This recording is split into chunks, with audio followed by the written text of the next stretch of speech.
Good evening. You're watching Co-op for Two, broadcasting live from Champaign, Illinois, June 6th, 2024, around 10 p.m. Central Standard Time.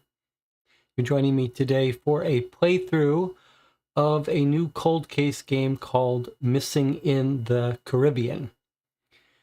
Before we get started and talk a little bit about this game, let's do some bookkeeping. I just posted my review of The Seventh Citadel. Supposed to be an 8-minute review, turned out to be a 45-minute review, and I still have to record my long discussion of The Seventh Citadel. I've been chewing on the thoughts about that. Hopefully I'll get to that next week or so. This coming Sunday, in a couple of days, we'll be reading through the last of the 4 main clue letters for the Dear Holmes case, The Bewildered Blacksmith, that we've been playing. You still have time to catch up on that before Sunday afternoon. That'll be at 1 p.m. And then we'll have one more letter a week from Sunday with Sherlock Holmes' solution for that case. After that, the following week, so in 2 weeks, I will be doing a game design update for High and Low, the purple box you see behind me here. That's the mystery game that I've been working on with lots of help from people in the channel. Some exciting developments for it. I want to show you something before we get started. And I want to talk a little bit about that. I could still use volunteers for High and Low. There's a thread on Board Game Geek. High and Low now has its own section on Board Game Geek. There's a thread on it called Volunteers Needed, where I talk about all the things that we could use help with. Some of them require no special skill, just some determination and interest. But there's been some development on the software front for High and Low, getting closer to being able to play games online, and my tool for building PDF storybooks cases for the game, but also for Sherlock Holmes Consulting Detective, is just about ready. Let me check in with the chat here. I should have done that a while ago to make sure we were online. Okay, we've got some complaining about my recommendation to watch Presumed Innocent, the 1990 Harrison Ford movie that I love. And Tina says I should not be complaining about Adventure Park game we played and not complaining about the movie. Okay, I got to disagree with you there. It's not all about the plot. It's about the acting and the scenes as well. And Tina says, haven't watched the Seventh Citadel recap. Are you going to back the current Kickstarter? I am backing the current Kickstarter. I'm not thrilled with the amount of content you get in it. I would have preferred that they put more. Because shipping is so high, it just seems that the value isn't great. I would have rather them wait till they produce a couple more campaign threats, but I am backing it. There'll be a bunch, all the top YouTubers will soon be producing Kickstarter recommendations, their analysis of the Kickstarter, so I just focused on the game as a core. Jonathan Warner is talking about new puzzle contests that the Discord that Jonathan is part of is working on, and Jonathan also has a Discord for a murder mystery book reading club. And Jonathan, you're going to be picking out your next book to read. There's some question about whether it will be The Appeal, which is a recent, well-regarded fair play mystery book told in the form of documents and stuff in the book. And we were talking about whether I could read it on the channel, but whether that would probably be copyright strikeable. Okay, and then last week we finished our 3-part playthrough of Welcome to Adventure Park by a company called Be the Detective. We loved their previous game. We had a huge amount of frustration with Welcome to Adventure Park. If you watch these videos to watch me get angry, that would be a good one to watch. Okay, I did want to get your opinion on something actually while I have you here. We'll talk about this more when I do my game design update for High and Low, but Logan has been working on adding art to the map. That's what these buildings are. These are buildings that look like the real buildings. We've got 35 different neighborhoods or so. Each neighborhood has to get populated by some interesting points of interest building. And but we were talking about which filters to run on these buildings. They're very subtle differences, but let me see if I can bring them up to see if you have an opinion. So here's one design with a white border and then a final black border. And then here's a little sepia tone to the buildings. When it's close up, it's a little hard to see them. And a very thin black border and white. And here's the opposite. Here's a darker black border around the buildings, and then a little white glow to separate them. I should have printed out the one that's got no border at all. Logan's going to be mad at me because that's the one he likes best. I think my current favorite is this one. Maybe we'll put two that are similar next to each other, two of the same building. There you can see. I think I prefer this design a little bit better. Black, strong border on the outside. Actually, it's a little easier to see the effect. Maybe not. I should have printed out the one without. All right, so this is black, thin black, and then white glow. This is white glow and then thin black.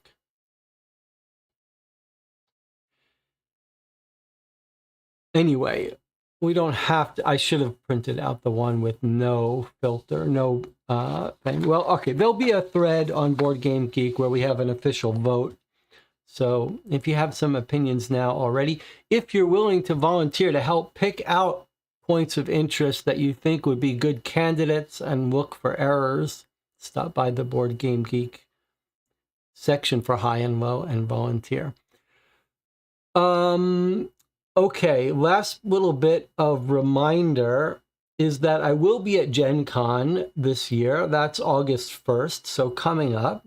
I will be bringing High and Low. If anyone is interested in playing it, now you'd have to block out 3 or 4 hours to play it, but if anyone is interested in playing it, I will be bringing it, and I'm happy to set up some time to sit and play it. Or if anyone just wants to meet and say hello, I'm happy to do that. I have some little espresso mugs made for the channel that I would be happy to bring and give as a gift. It looks like in the channel there's some mixed opinion here. Some people like the sepia. 2 people like the sepia. Okay, so let's talk about this game we're going to play tonight, Missing in the Caribbean. This is by a French company called Platonia Games, and it's part of a series called Dossier... what is it? Dossier Criminals. And there's actually a series of 5 of these, but they're all in French. It's odd because it says it's published in Poland, but I believe they're all French. And this is the only one that's been translated into English. It was published in America, available in America this year. I learned about it on the Puzzle People Facebook group. I don't use Facebook as a rule, but this is a good group I would recommend if you want to learn about puzzle games. There's lots of publishers on it as well. Okay, but this is the first one they've translated into English. I believe the original release of it in French was 2022, so it took them a couple of years. I don't know much about it. It is produced in this very interesting hardback. It's typical for these kinds of games to just be in a little envelope. So it is interesting that this has got some high production quality.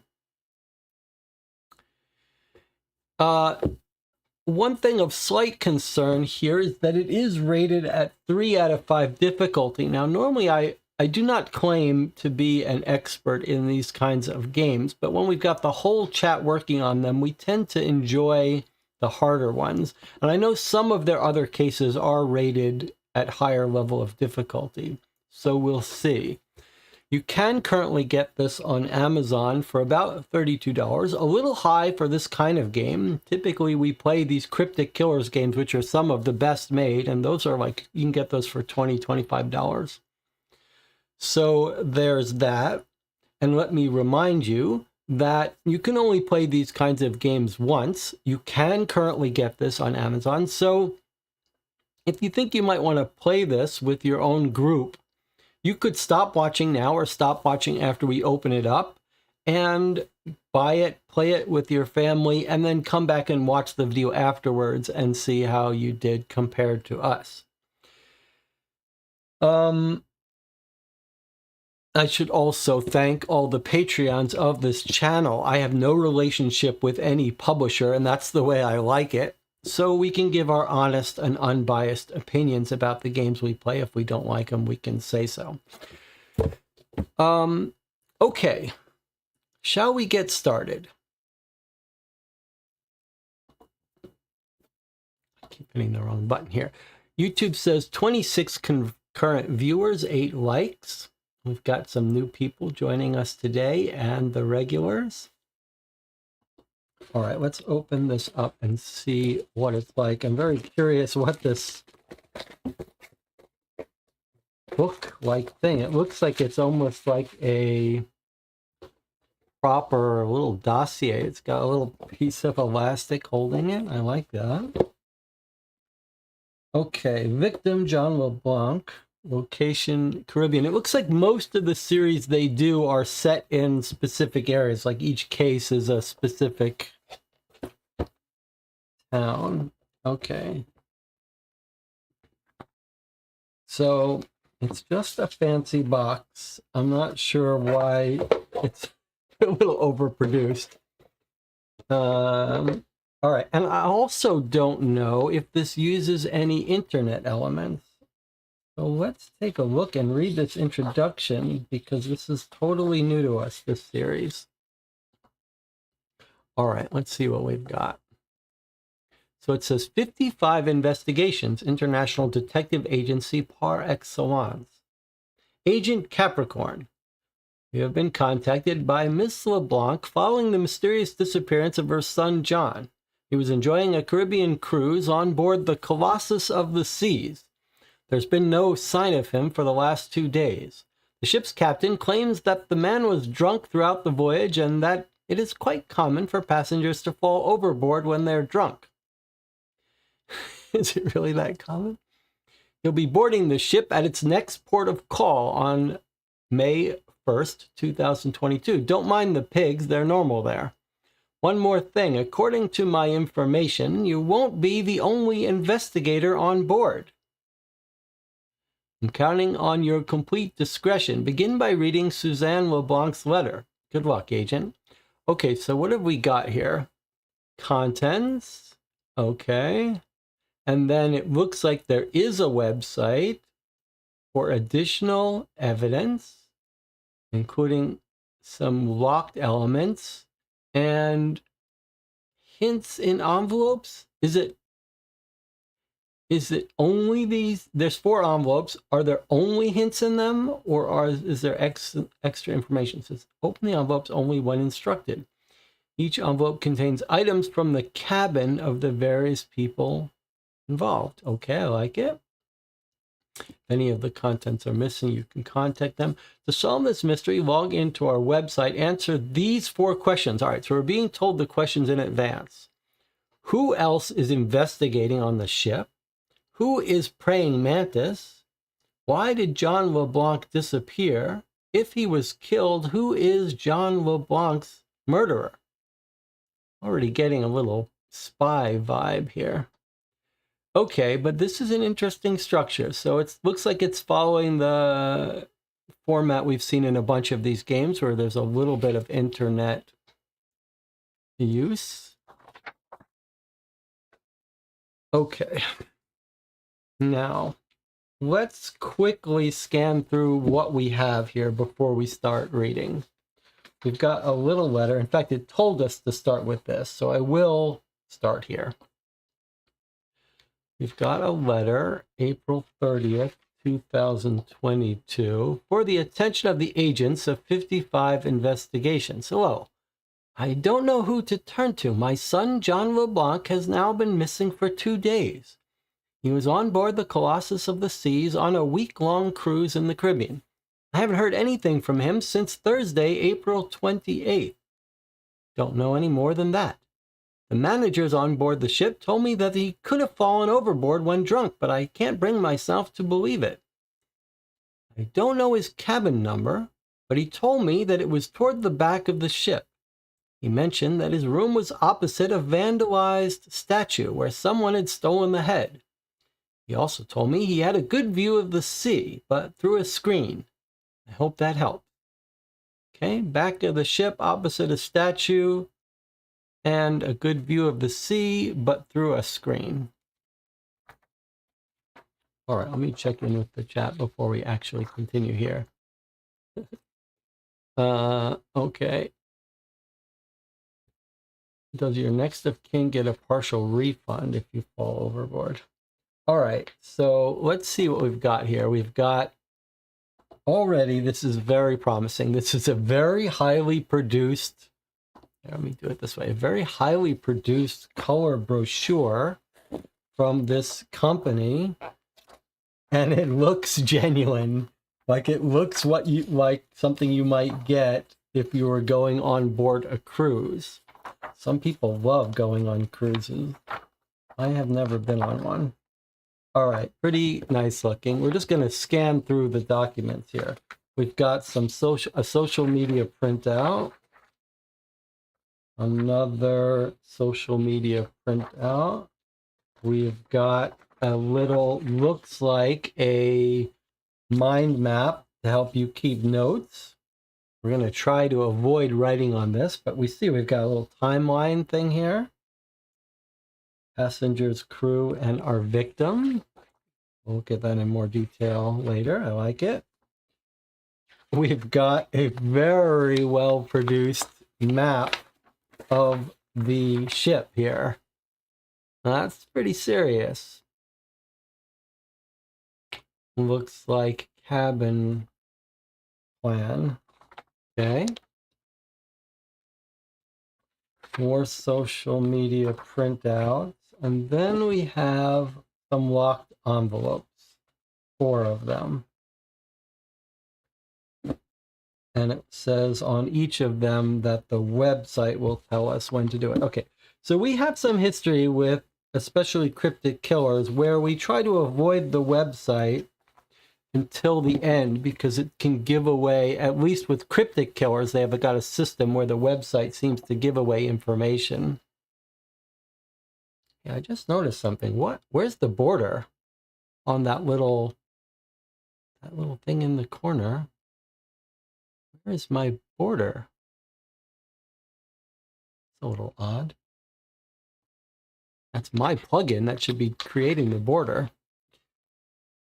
So I don't know why it's not working. Okay. All right, let's walk through this then. We're going to start playing here. If this looks like something you might want to play yourself, this would be a good time to dip out.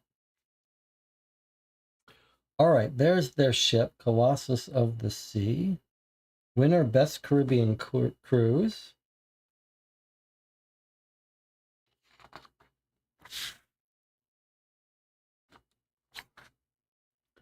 With a capacity of 6,380 passengers and a crew of 1,800, Colossus of the Seas is one of the world's largest cruise ships. Is this typical? That you've got like a 1-to-3 ratio of crew to passengers? Sounds like a lot of crew. Okay, here's our captain, Nikos Angelopoulos. Headed the crew on the Colossus of the Seas for the last 10 years. Okay. Cruise route takes in some of the region's most paradisiacal locations with at least 4 stops throughout the voyage. Check your itinerary for further details. So we're stopping in Haiti, then Puerto Rico, then the Virgin Islands, and then the Bahamas, where there's pigs that swim in the clear water. Okay, so this sounds like where we're going, where we're getting on board, because that's what she said. She said, don't mind the pigs. Okay, activities on board. I'm ready to get on this ship. We've got a cinema. We've got massage room. We've got a bar. Plenty of ways to entertain yourself. Over 15 bars and lounges, movie theaters, more than 20 restaurants, spas, casino, theaters, and a wide range of activities for all the family. Okay, I want to make a little recommendation here.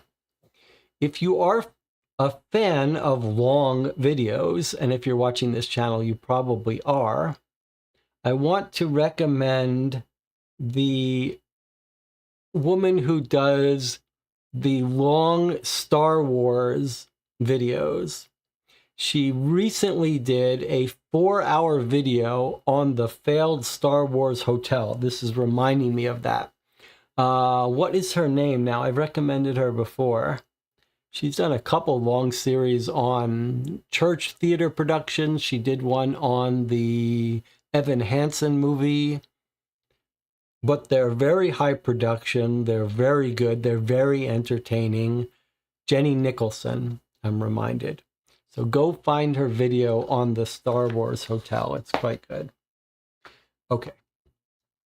Let's learn a little bit about our crew. And there's the casino. Can't have a cruise without a casino. This year, we're spotlighting several members of the 1,800-strong crew who will be seeing to your every comfort. So we have a waiter, Louis, a sommelier, Gail, that's the wine picker, Raquel, a hostess, Sherman, a bartender, Andrea, customer service, Candace, head waiter, Demba, a croupier, that's at the casino, Carmen, dining manager, and Jean-Gregory, the chef. Okay, let's take a look at the different cabins we have. Cabins provide all the comfort you could possibly need. Shower, desk, and a small bed. Ship features 4 types of cabin. And here's a COVID-19 note. Our cleaning manager checks the cleaning of the cabins every day at 2 p.m. to ensure our impeccable hygiene standards are met. Okay, that sounds kind of important. Every day at 2 p.m., every cabin gets checked, according to the rules. All right, so you can get a suite on the upper decks, marked in green on the deck plan. Then you've got balcony cabins, a view over the promenade around the ship, marked in blue on the deck plan. And we've got outside cabins, a sea view marked in yellow on the deck plan, and inside cabins located in the ship's inner section. Guests in these cabins enjoy a magnificent virtual view of the ship's surroundings on screens fitted on the walls, marked in red on the desk plan. So it kind of sounded like our informal puzzle, one puzzle, was to find his room. I don't know why we can't just ask them, but maybe we can, and they're going to give us a false room. Opposite a statue, good view of the sea, but through a screen. Does that mean through a virtual screen? In which case he had an inside cabin, or is that some other kind of screen? Become a VIP, gold passenger card. Guests traveling in suites receive a gold pass as part of their package. This allows access to all associated VIP areas on the ship. Others can also upgrade to receive these benefits for the modest sum of almost $9,000. Or if you're feeling lucky, you could win a gold pass in the casino's poker tournament. See schedule. Okay, and then Art Up Close, Operation Culture Cruise. On board, you can find scale reproductions of some of the world's greatest works of art. Check the plan of the ship to find the corresponding artwork. Artworks are indicated by this symbol on the map. Okay, let's see. And he said there was a statue with a head that got removed. I like this idea that you got little reproductions on the boat you can check out. Okay, that looks like it's got its head removed, so maybe that's the statue opposite his room. Partnership with the National Museum of Sculpture. All right. And back of the brochure. All right. Well, I wonder if we shouldn't just start working on that.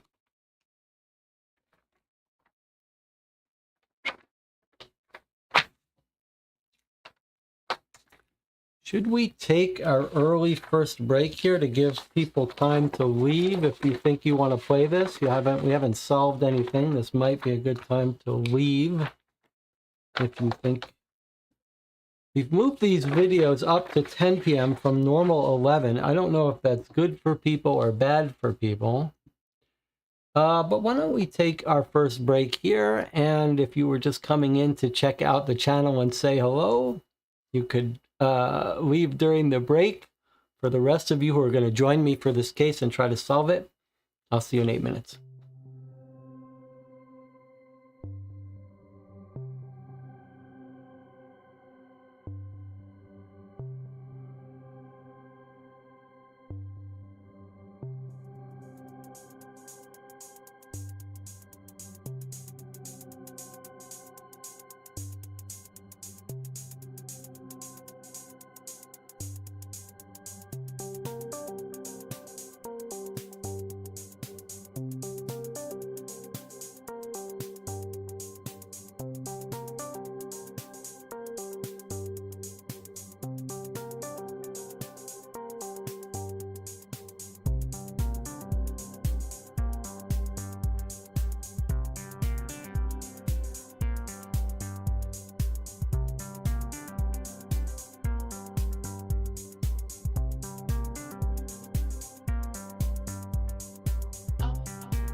Okay, we're back. We don't really have an assignment here other than the overall assignment. It sounds like we're probably going to have to visit the website sooner rather than later to figure out what we're meant to figure out. But I think we could start just informally trying to locate his room with the clues we were given. So where is her letter? Okay, so don't know his cabin number. Towards the back of the ship, opposite a vandalized statue, missing a head. Good view of the sea, but through a screen.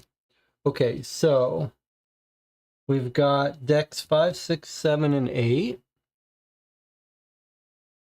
This is the top of the pool. This is down towards the lower, closer to the water. Bow would be the front of the ship and the stern at the back. And we were told in our brochure more information about the color coding of the cabin rooms. Suites are green. Okay, so at the front and top are the nice suites. Balcony cabins are blue.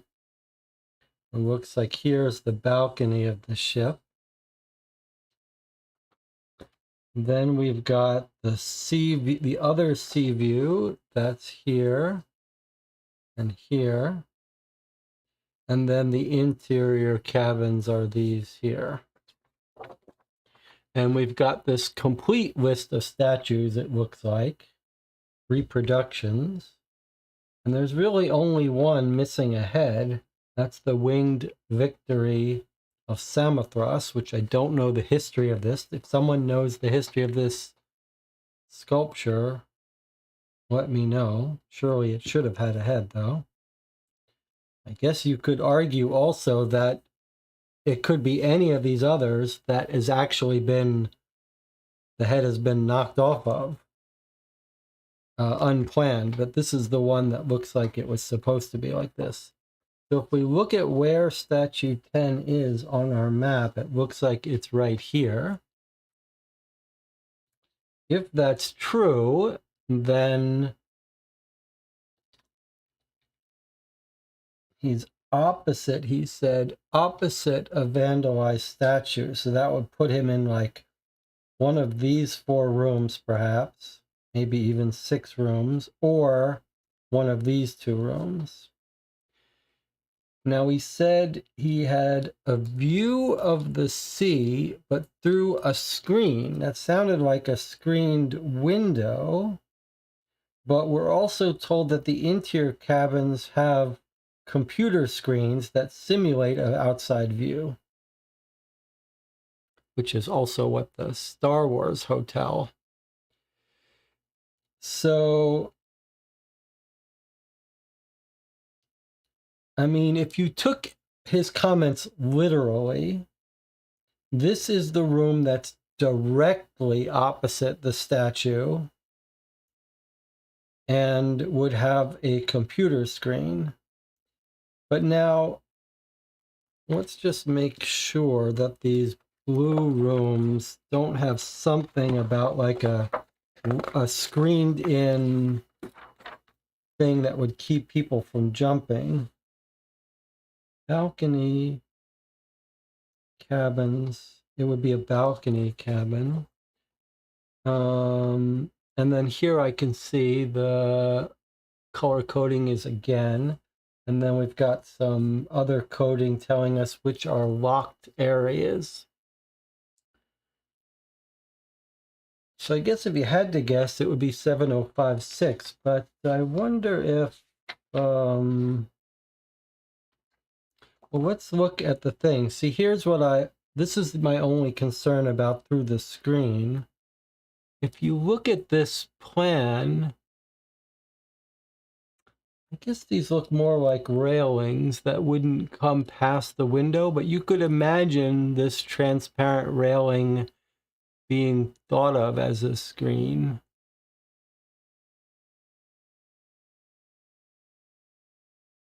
But probably he's in this room, if you had to guess.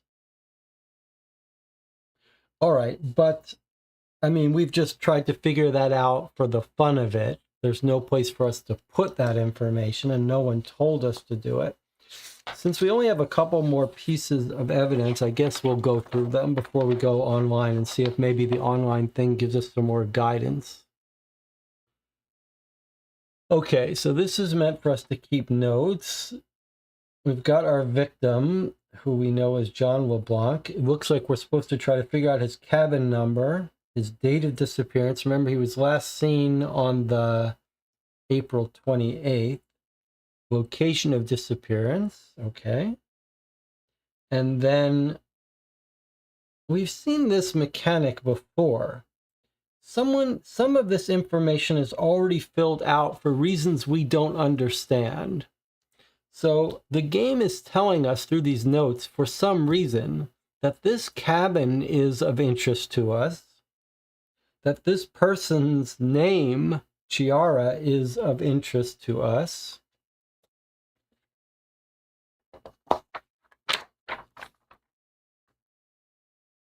It's not any of the featured workers, so maybe it's it's a passenger. We don't know why they're on here. And then we've got 4 workers, crew, that have been put onto a thing for us. It tells us this is a captain, and we know their name from our brochure, so it's a little odd that it's making us write that in. We know who these people are, if they're the featured people. And then it's filled in some timeline part for us. It's told us that the cruise departs on April 25th at 6 p.m.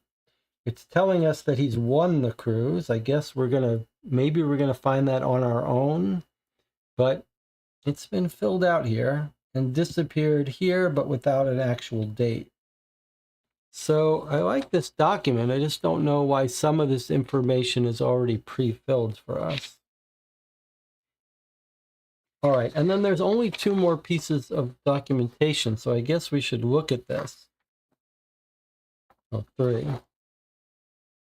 All right, well, let's just do it in order here.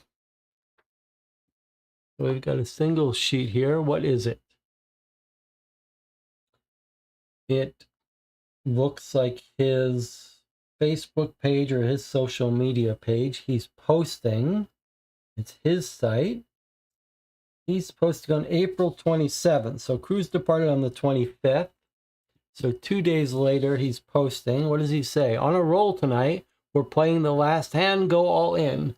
Let me see what he's gone all in on. What's his poker hand?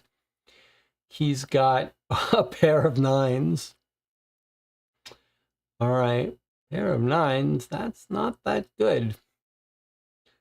I think you might want to not go all in on that. Okay, so 11:50 p.m., April 27th, he appears to be alive and well, assuming he posted this.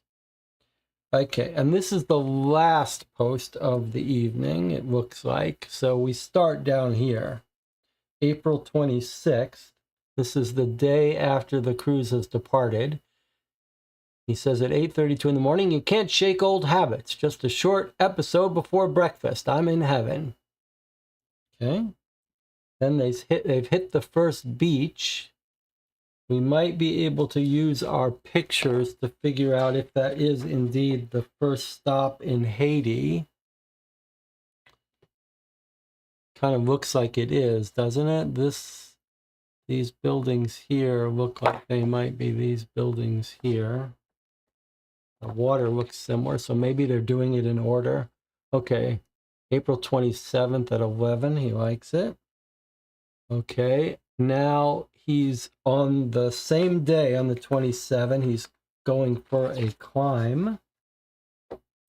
Not sure if we need to be able to figure out what country they're in, but let's see, okay. And then again, later that day, can't be afraid of heights here. Okay, so he's doing lots of climbing, and then at night he came back and went to the casino. All on April 27th, most of them. He's got one post on the 26th, everything else on the 27th. And he's taken photos here, and we've seen all of them except this one here. What is this photo here? I should buy a boat. It's a picture of a cat look, drinking coffee, reading the paper. Looks like a cat to me. I should buy a boat. Okay. All the other pictures we've seen. What's being recommended to him? Food, television, cinema, photography, nothing very interesting. He's suggested to follow the Opera Cats of the World Minnesota account. Not sure what that's about. Okay. Gives us a little insight into his personality, and we know where he is on the 27th. Okay, what's this? It looks like he's on a dating site. All right, John Lonelyheart is his username. He's 46 years old, from Eagle Bend. He's a Sagittarius. I sleep on the right, and you? I'm looking for a serious woman. If you're looking for a one-night stand, please carry on. At 46 years old, it's getting more and more difficult to meet someone. That's why I'm here. I've never been on holiday further than Lake Osakis, but with you, I'd happily travel the world. Sorry, I'll be offline for a while this week. I won a week-long cruise in paradise. If I'm lucky, I'll find love in the Caribbean and never come back to this site. Okay, so he's won this trip. He's got his details. He's an accountant. He's got a cat. He plays the recorder. He likes rom-coms. His style is smart and relaxed. Okay. And then he's got a photo gallery. And we see another mention of Minnesota account. That must be where he works. He works at Minnesota account. He's an accountant. And there is his orange cat that he obviously loves. Look at that cat. Okay, so that's his work, Minnesota account. Okay.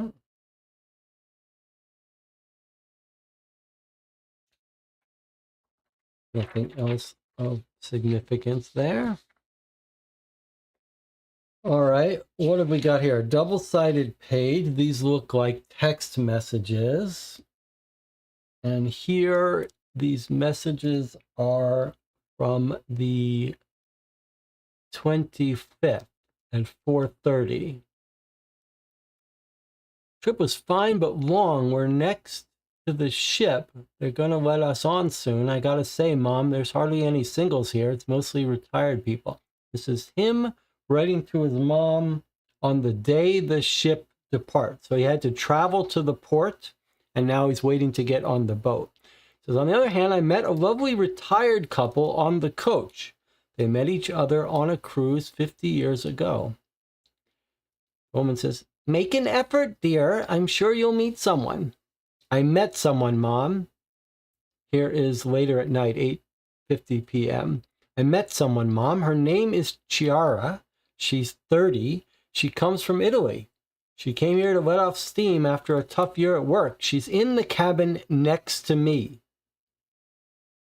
There was definitely a spark between us. Tell me more, she says. Okay, so Chiara, who is on our suggested mind map here, is in the cabin across from me. So if we're right about his cabin being here, we think Chiara might be right over here, or I guess here. Okay, let's continue with his story. He's met someone. Tell me more. No, sorry, I need to get ready. I'm meeting her at the bar tonight. This is Monday the 25th. This is when they've just left port. So the first day of the cruise. I'll tell you more tomorrow. Kisses, and don't overfeed Vilou. That's the cat. Okay, now we've hit Tuesday.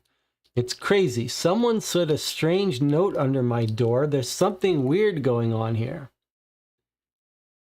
And then no more notes for that day, but we have seen this was his busy day outside. No. 25th, the ship departs. 26th was his busy day. So here he was out climbing and climbing. No, sorry. The 25th is the departure. The 26th is the first day. That's when this is. And the 27th is when he's got his full day. Okay, but the night of the night that he's boarded at 1 a.m., 2 a.m., it's crazy. Okay. Now he's gotten in the evening of Wednesday the 27th, near 8 p.m., I spent a wonderful day with Chiara today. We kissed. I don't think I've ever been so happy. So this was his busy day before he got to the casino.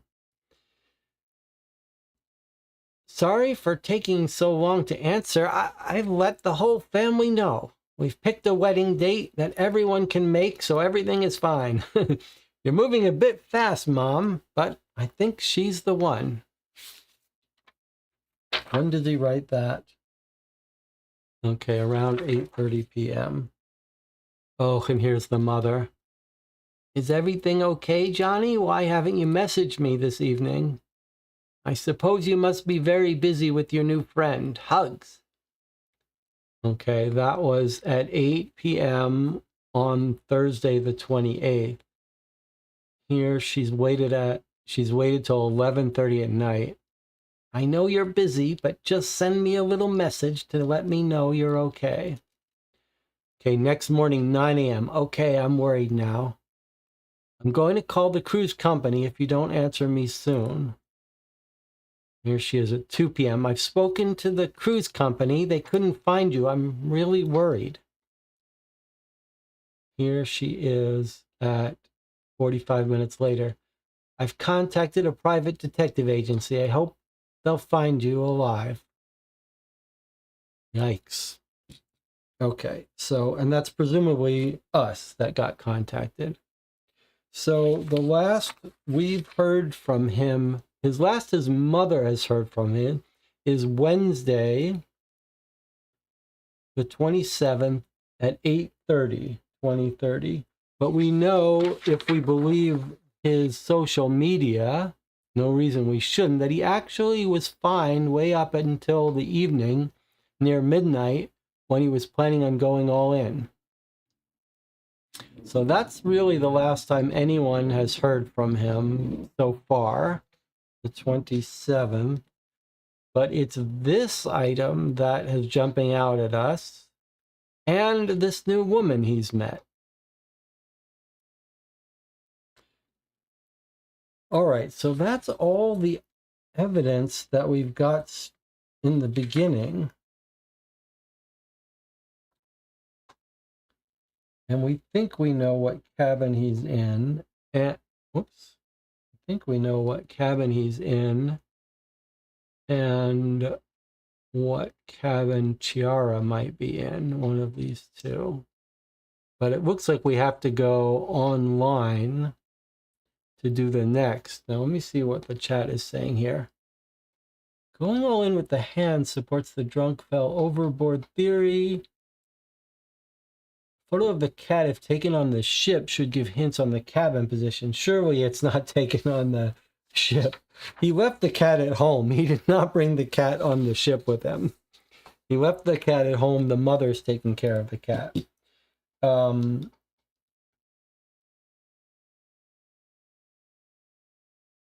What we could do is find out where is the casino. Okay, so here's the casino on deck 5 down below, 2 floors below where the deck he's in, that he took his photo, for what that's worth.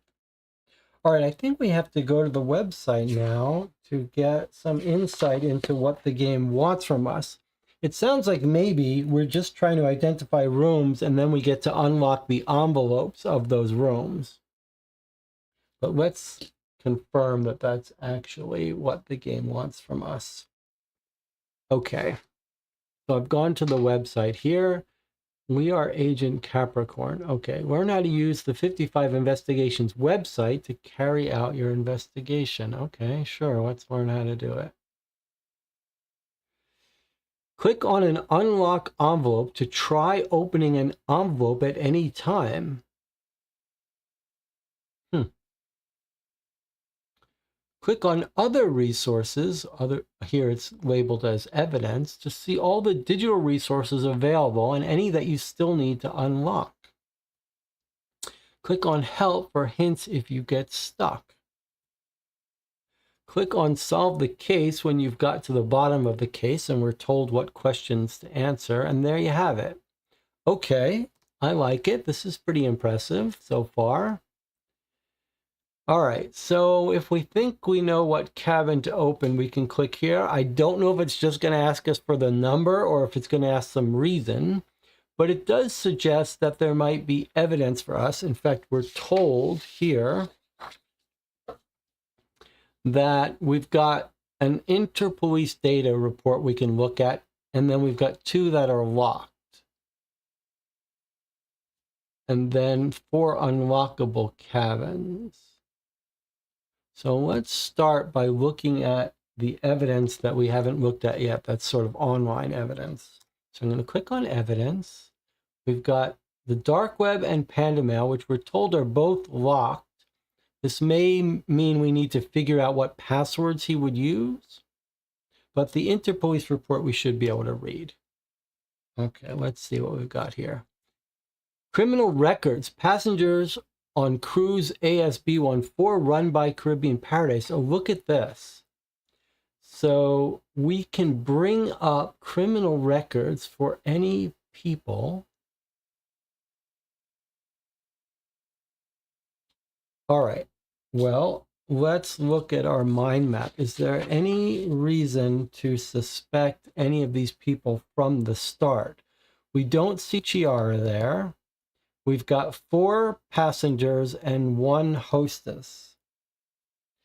But if you look at our document, it looks like we've already got reason to suspect the hostess and reason to suspect cabin 8003. 2 people in that cabin. So this is a little odd because I'm not sure on what basis we are caring about Julia Salah and Hector Salah. This must be the couple he met on the bus. Remember, he said he met a couple that have been married for 40 years. So I guess maybe, since we're going to try to avoid writing on all this, let's see if we can't use some little post-its here. So we think that these people are Julia Salah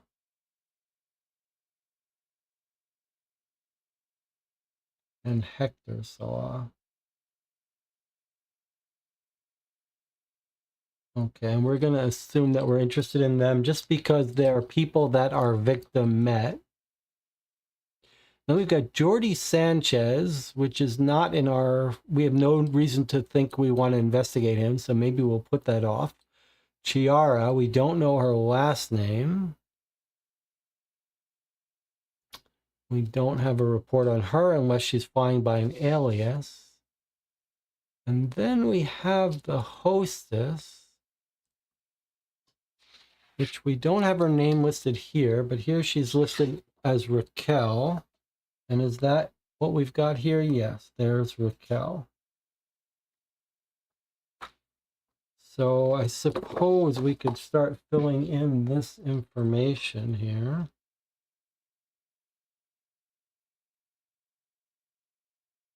This is Raquel Wuma. And we have an Interpol report on her.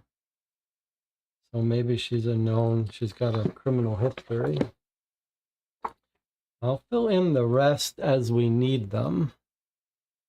But I guess we have a reasonable cause to go look up the criminal records of these 2. The rest of them I don't think we should be looking at until we have a good reason to.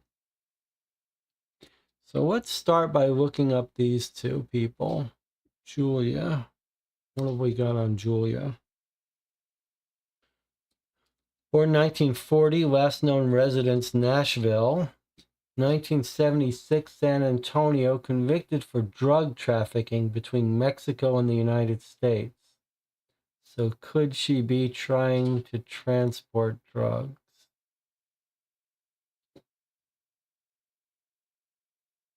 Okay, and husband? 1938, also Nashville, also convicted for inflicting bodily harm on a public official. So the 2 of them, husband and wife, were smuggling drugs and fighting someone who tried to catch them. In Texas, though.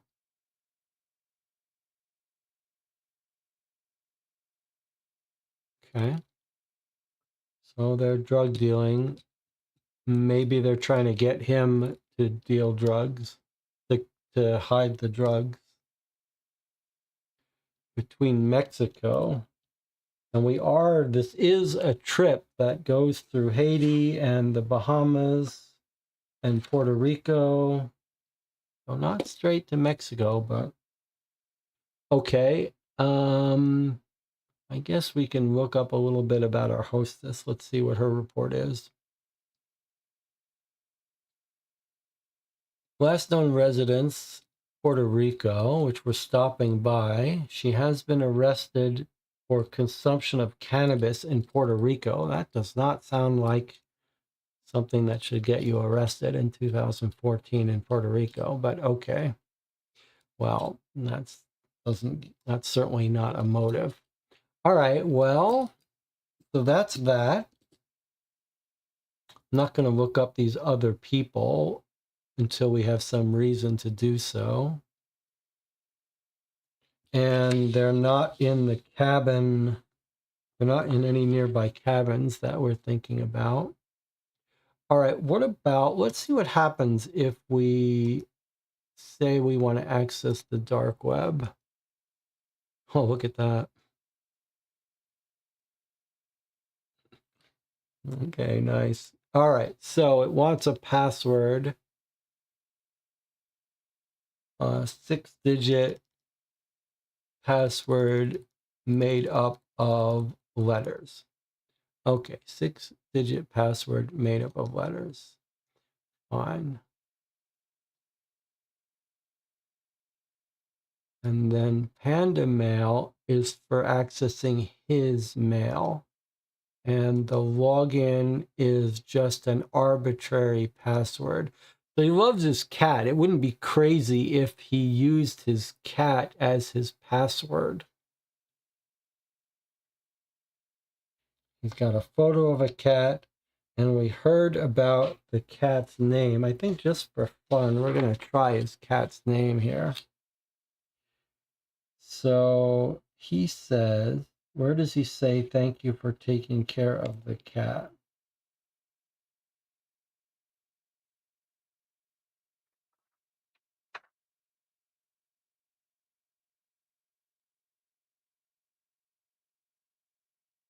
Someone put it here. Here's the cat's name. Vilou. So just for fun, I think we're going to try his cat's name. Vilou.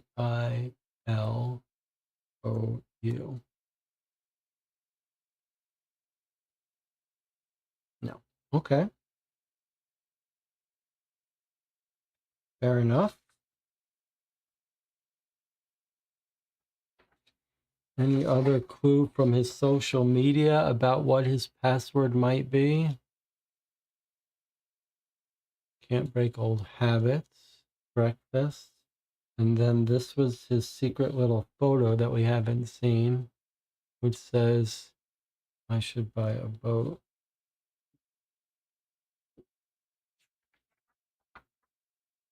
And his OK Cupid.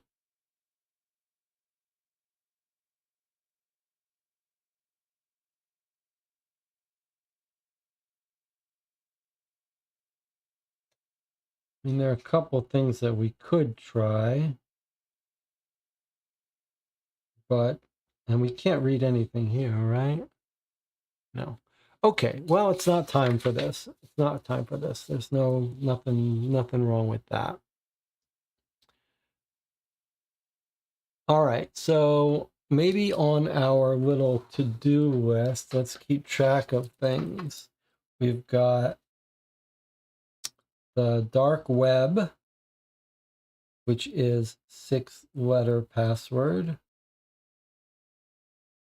And then we've got John's email account,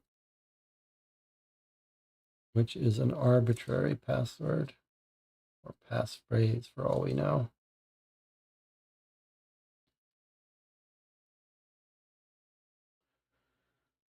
Okay. Then I guess the only thing left for us, unless we wanted to look into those people's histories that we don't know anything about, is to try to open a cabin. Marco said maybe the first letter is uppercase. Maybe it's lowercase. I can't remember what I put in, but I can try it. I can try it again. I'm going to do uppercase Vilou.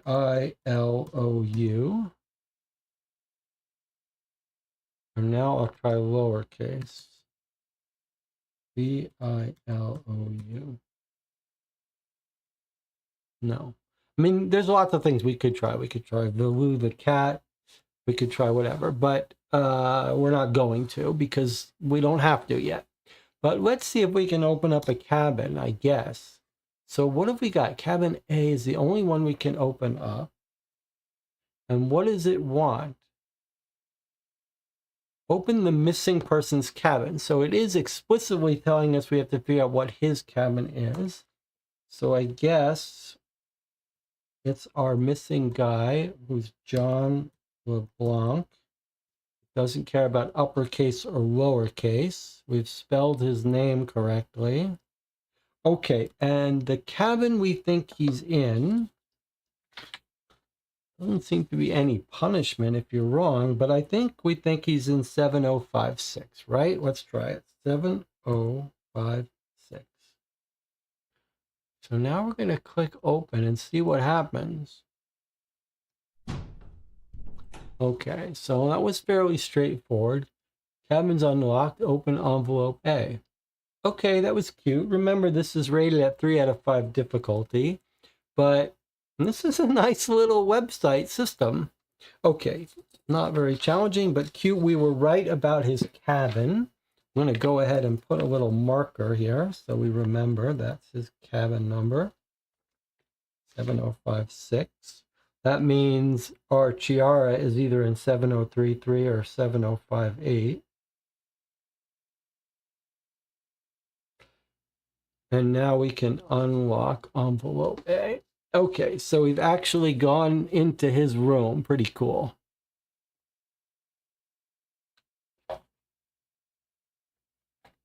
I wonder if I shouldn't put this away. Maybe I'll just flip it upside down. It doesn't distract us so much. All right. Let's see. Oops. Let's see what we've got. So contents of his cabin. What have we got? His schedule. Okay. Look how they're all marked as coming from envelope A. I like that. So his schedule. This is the strange note that was slipped under his door. Look at this. 2. I think this is probably just a mistake in packaging because these look identical. I think we're only supposed to have, I think these are the same. I don't think there's a reason there's 2. Mr. LeBlanc, you're in danger. Destroy this note, leave the ship at the next port of call, and then we've got fingerprints. Let's take a look at these fingerprints for a second. Are we going to be able to match these up with someone? They look very clear. It looks like there's 2 duplicates of this fingerprint. These are obviously the same exact fingerprints with the scar down the bottom center and a very pronounced whorl on the upper. What about these? Are these different fingerprints? Yes, they are. Again, 2 copies of the same fingerprint. One light, one dark. What about this one here? That's another copy of the scar. So we've got just 2 different fingerprints. 1, 2, 3. Here of this one. And then 2 of this one up here. And then these are identical.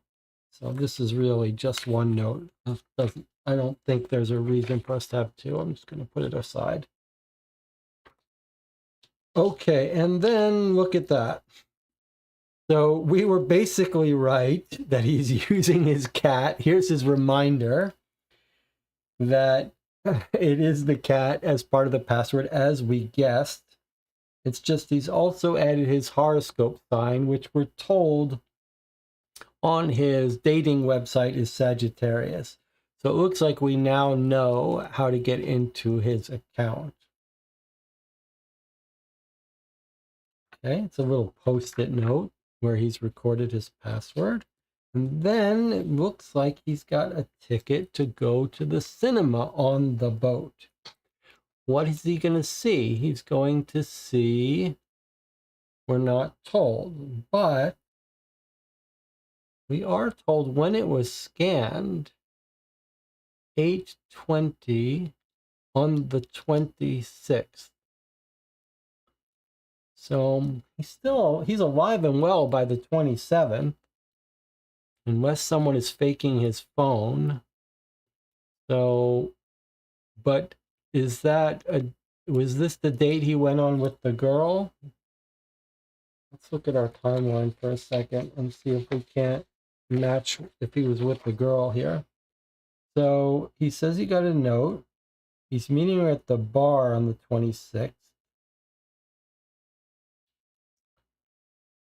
On the 27th is the day he says he kissed her.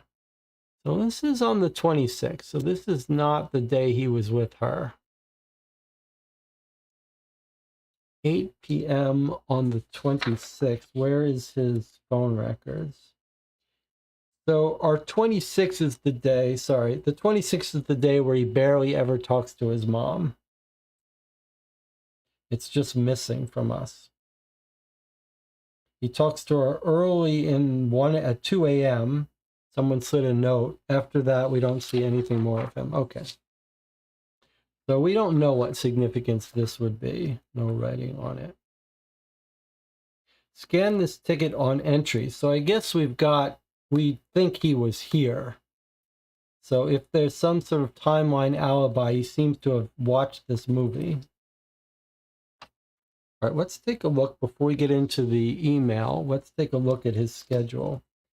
Oh, I see. We've got fingerprints.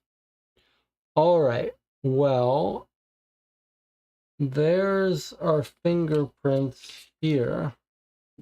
So I suspect what we're learning here is that these are his fingerprints. And maybe these are someone else's, or they're different fingerprints from a different finger.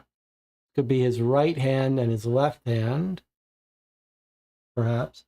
But the fact that they're here suggests that these are his. Unless someone else is looking through his schedule. All right, let's see. Is this customized or is this a word is for everyone? Okay. Word from the captain with another fingerprint. Well, everybody, it's an honor to welcome you on board. As with every voyage, on the last evening, May 1st, a cabin will be randomly selected to share a dinner with me on the balcony of my personal suite. From there, you'll have the best view of the ship as your nose fills with the scent of liberty. Okay. The lucky winner will be charged $899 for the meal. Okay. All right. Well, there's the other fingerprint with the scar at the southern center. So maybe we are to understand that these are both his fingerprints. One's left hand, one's right hand, or maybe if these line up, they're a pinched motion, and we could accept that he's right-handed. This would be, they're sort of angled the wrong way for you to grasp it here. But if you were left-handed and you turned, I can see how you would put your thumb here and your index finger, not like that though. All right, well, we'll worry about that if we need to, but this is the other fingerprint. Okay, let's see. Now we've got more details about timeline and where they're stopping when.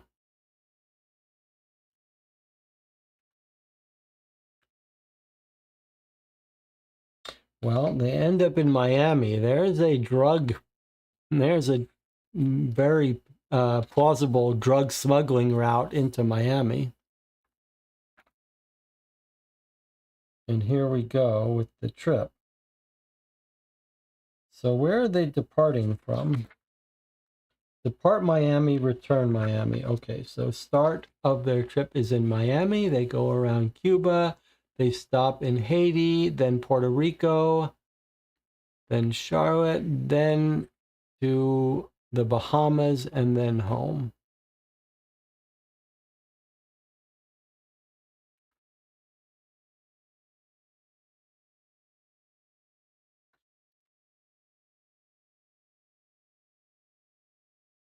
Okay, here's our movie theater with the scar fingerprint again. So it's got to be his fingerprint.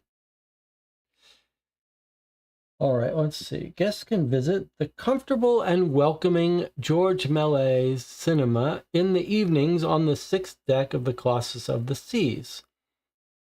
Okay, so our ticket is for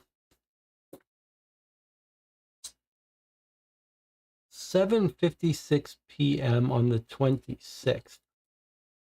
So here he is. He went to see the Poseidon Adventure. That should have been a 2-hour movie, assuming he didn't leave in the middle. And then here's the poker tournament that he blogged about. On Wednesday, April 27th, in the Ramses Casino, will welcome guests for a poker tournament. The winner will receive a fantastic prize, a gold upgrade to their Colossus card. Well, we know he was in the final hand, so he could have won that. Okay, room service. In addition to the restaurants on board, you can order meals and alcohol to be delivered directly to your cabin anytime. There's that scarred fingerprint again. Food cannot be ordered between midnight and 6 a.m., but our customer service desk will deliver any orders of alcohol. And there's your Colossus card, which is... Here's your Colossus card. It's used for accessing the ship during your cruise, including your cabin, and for paying for services. Gently pull your card to remove it from the backing. If you lose your Colossus card, you can request a replacement. So look, this is where that little rubbery glue is.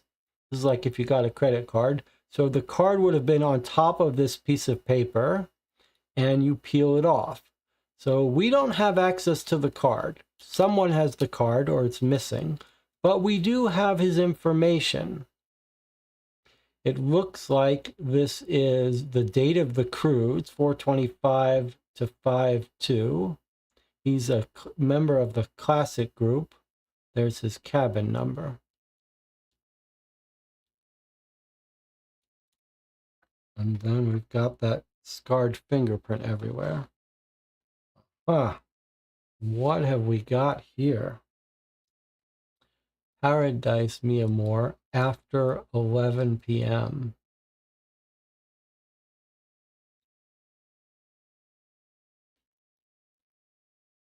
And this is the other fingerprint. This is the other fingerprint, right?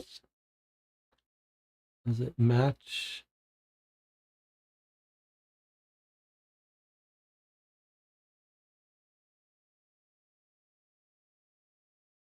Or is it a third fingerprint? I can't quite tell. It's not the one with the centralized scar. This might be a third fingerprint.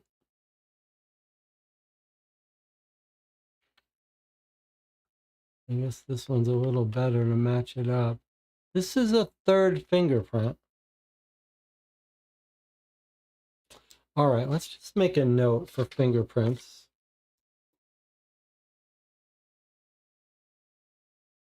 So we know we have 3 so far. We're going to say the first one is going to be this one. This is going to be South Central vertical scar. And then we're going to call this one...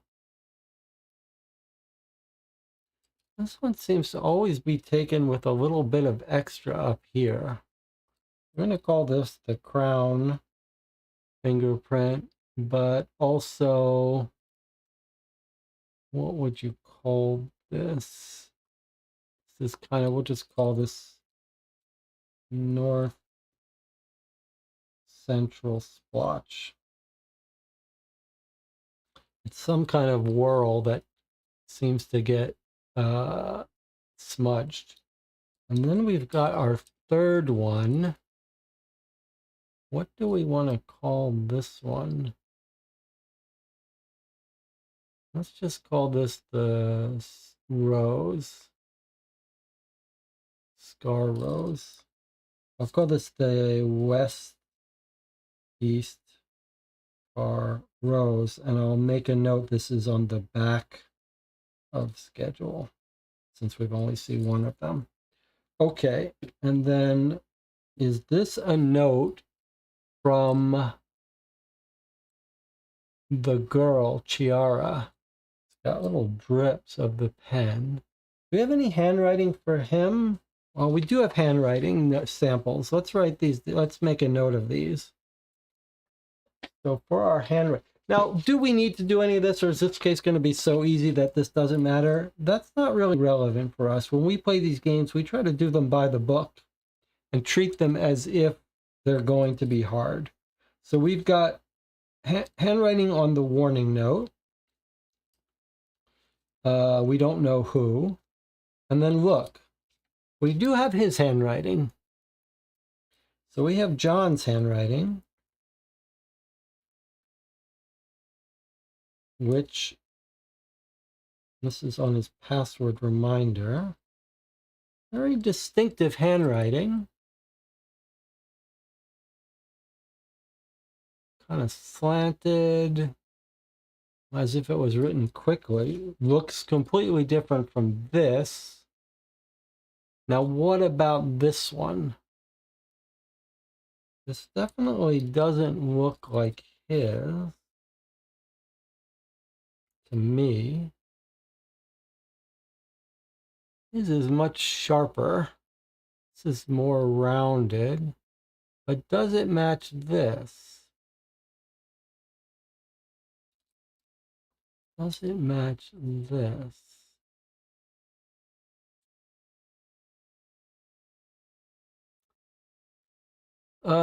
So I'm looking at this. I'm looking for any stylistic stuff in here that jumps out. I do notice that the V's and the R's are almost identical here. You've and destroy and port. All the R's look like V's. And look at this R. That's a very different looking R. So I think these are different handwritings.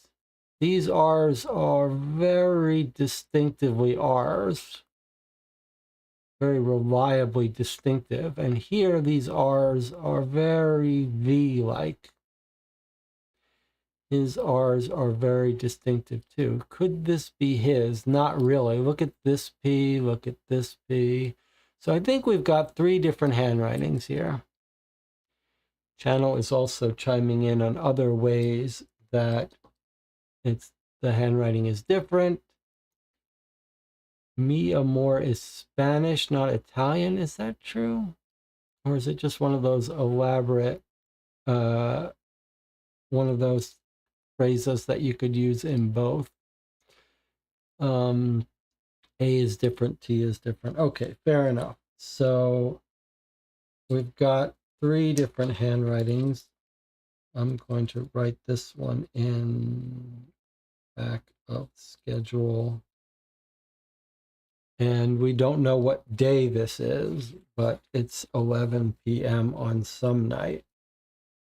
Paradise Mi Amor after 11. We don't have a movie called Paradise Mi Amor or anything like that, right? Okay. So the next logical thing is to log into his web account, his web email account. So we got his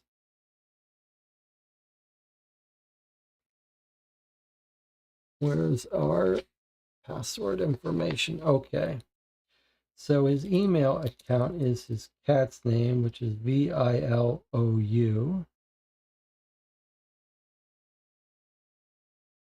And then we've got Sagittarius. Okay, Sagittarius and Vilou combined. But we don't know if he's using caps or anything. So let's just try and see. So we're going to his Panda Mail. All right, let's just try it in the simplest way. I'm going to do all lowercase, just side by side. S-A, Sagittarius, and then V-I-L-O-U. Let's see what happens. All lowercase. Okay, let's try caps. Sagittarius, and then V-I-L-O-U. Okay. I mean, we know it's, oh, two T's in Sagittarius. Let's try that. S-A-G. It's too bad you can't see these. I really wish they wouldn't do that, but okay. T-A-R-I-U-S. No, not O-U-S. And V-I-L-O-U. Okay, we're in. What have we got here? We zoom in. No. Alfred Wistaker. Removal from the Lean Industry account. Dear John, I've decided to remove you from the Lean Industry account. Don't ask me to justify my decision. I know they were one of your biggest customers, but I've thought about it carefully. Can we click on this to read it more? Yes. Okay. From Alfred, we've got his email address. I wonder if we could actually email any of these addresses. What would happen? Okay, April 25th. So this is, the cruise have departed and he got this email, so he might be depressed about it. Don't ask me to justify my decision. I know they're one of your best clients, but I've thought about it carefully. I could give you 1,000 good reasons why I made this choice, but I prefer to be simple and direct. Enjoy your vacation. Alfred Wistaker. Okay, well, that sucks. But he got it. It looks like we can't tell if he read it, but he doesn't seem to have. But it doesn't seem to have messed his enjoyment, and he met this girl. Okay, what do we got here? From the Lucky Agency to John LeBlanc. This is April 15th, so 10 days before the cruise. John, we've got great news. You've been selected from among our 8,700 entries. You've won. You leave in 10 days. Go to Port Miami at 5 p.m. on April 25th to board the ship. Happy travels, the Lucky Agency. I see. And the email chain started down here. Let's see. From the Lucky Agency on April 11th. Dear John, you've been selected to participate in our amazing draw for a week-long Caribbean cruise on the Colossus of the Seas. So you have to name the capital of Brazil, the capital of Chile, and the capital of Honduras. Send us your answers to be entered in the draw. So can we click on Lucky Agency to visit their website? No. All right. So one obvious question is he being targeted for this? Does someone want him on this cruise? And so they've sent him. This isn't a contest he sought out. They've just emailed him. Like, are they trying to get him on this cruise to get information? Okay, so he enters it. I don't know you, but I'll give it a try anyway. Now, it would probably be good for us to know if these answers are correct, because if they've awarded him this prize, even if their answers are incorrect, that would raise even more suspicion. So I asked the channel, are these answers correct?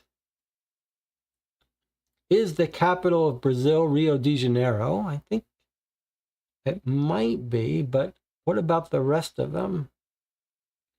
Marco says they're not correct. Aha. Okay. Brasilia is the capital of Brazil, says the channel. All right. Well, that gives us some real evidence then. Assuming you're right. Let's see. Let's try it this way.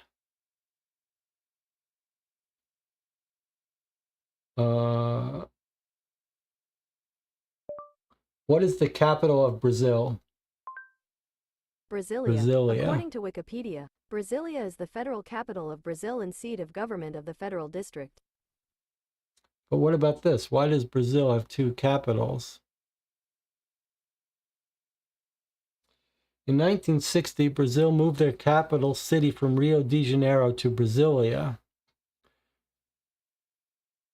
Okay. Why isn't Rio the capital of Brazil? Interesting. Okay.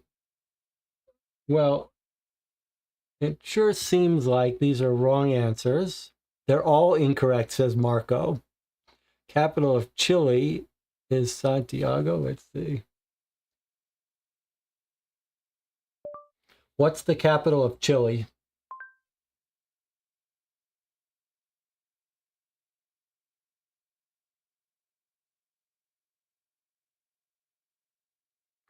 Okay. So he's just taking wild guesses. He didn't do any internet research. He got them all wrong, and they've still awarded him the trip. And they're talking to him through his business account. So this really sounds like they might be fishing for business information for him. Okay. So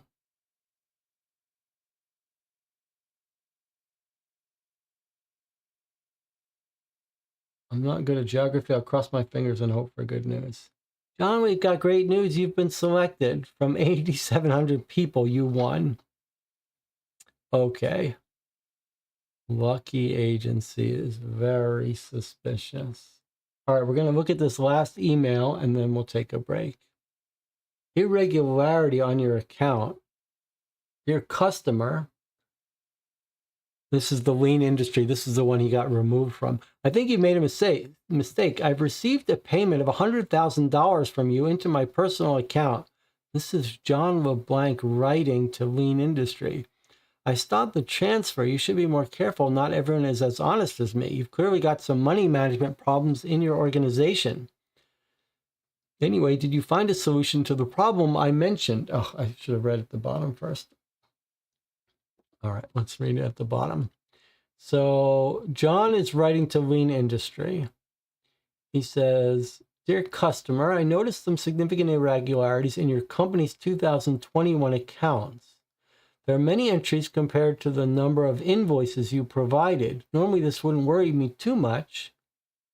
Better to have too many than not enough.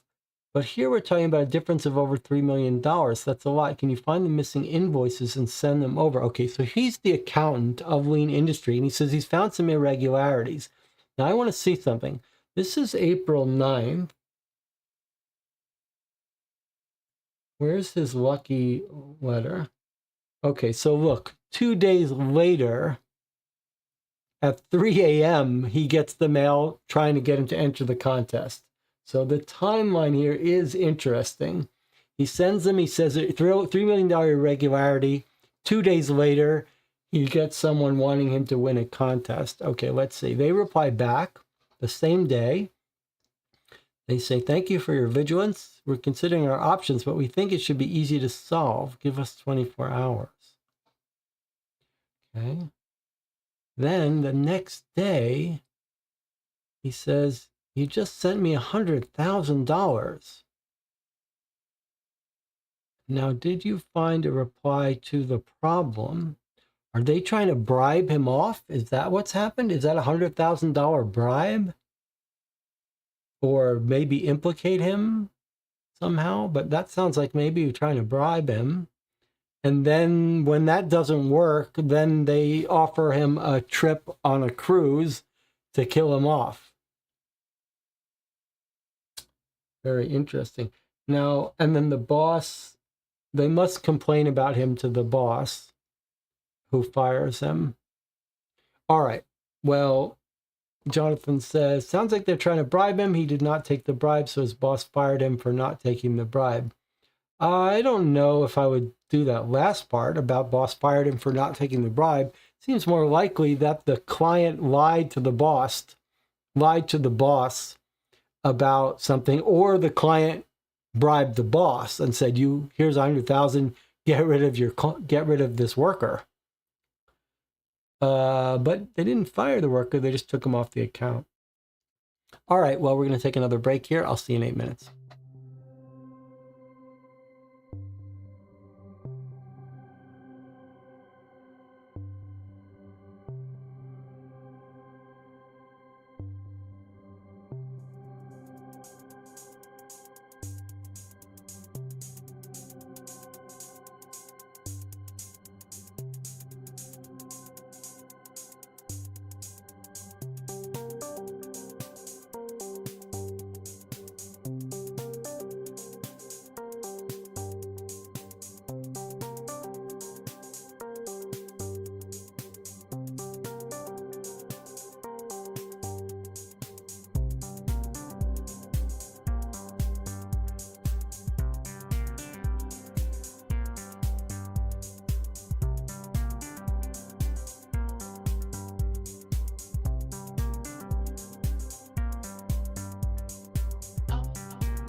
We're back. You're watching Co-op for Two. We're playing Missing in the Caribbean.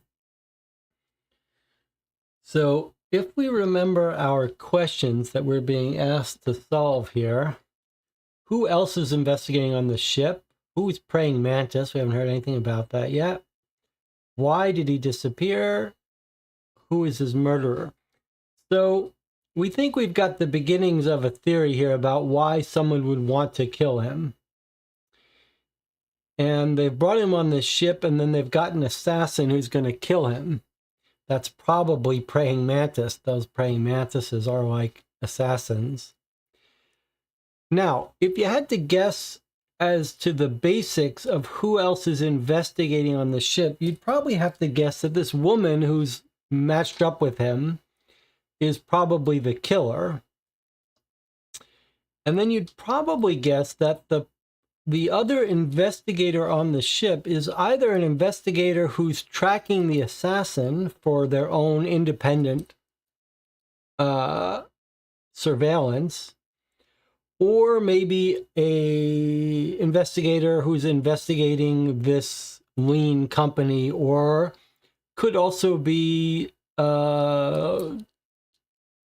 investigator of the fake Lucky Award company. But those would be three good candidates for independent investigators. Someone investigating the assassin because they're on their trail separately. Someone investigating the lien company because they're on their trail. Or someone investigating this giveaway company.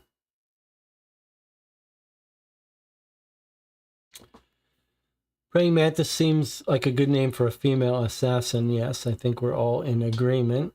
Praying mantis, female eats the male after they mate. I see. Okay, well, yes. Okay, so we're all thinking the same basic thing, that Chiara is the praying mantis. Now, it seems like the next step is to unlock her cabin, don't you think? Like, I don't think there's anything else for us to do. We don't know. I mean, clearly, even if we had some concern that someone might be impersonating his phone, this would be an alibi that would be very easy to check. So at 11:50, he's in the tournament. There would be lots of witnesses. So I believe he's alive and well at 11:50 on the 27th. And his mother never hears from him again. And then we've got this note that says Paradise after 11. We don't know what day it is, but it would make sense that it's the day of the tournament when he goes missing. So if you had to guess, you might guess that he was on his way back from the tournament and got killed, maybe by that praying mantis next door. So it feels like it's time to unlock the other room, doesn't it? Let's see what happens if we click over here. We also have the dark web we don't know how to open, but we haven't really seen anything that would let us know what there. Let's see what happens. If we see open cabin, okay, so now we do have a new option, cabin B. So we're going to click this, and I guess it's going to tell us whose cabin we're trying to identify. Let's see. The captain's cabin. Okay, so it's not the one we want to go into. We want to go to his next door neighbor, but it's asking us to figure out where the captain's cabin is. All right. Well, we know the captain's name.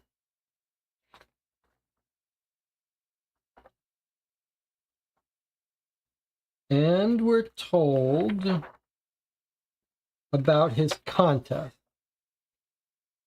So there's our captain, Nikos Angelopoulos.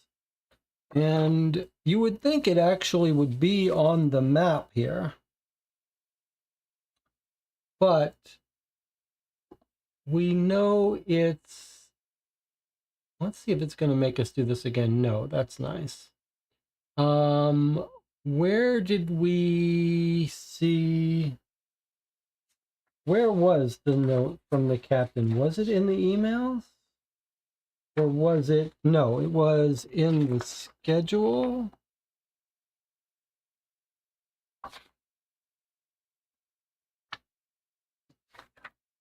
Yeah, it was in the schedule. Okay. Cabin will be randomly selected, share a dinner with me on the balcony of my personal suite. Okay, so it's a suite. So it's one of these cabins here. It's his personal suite.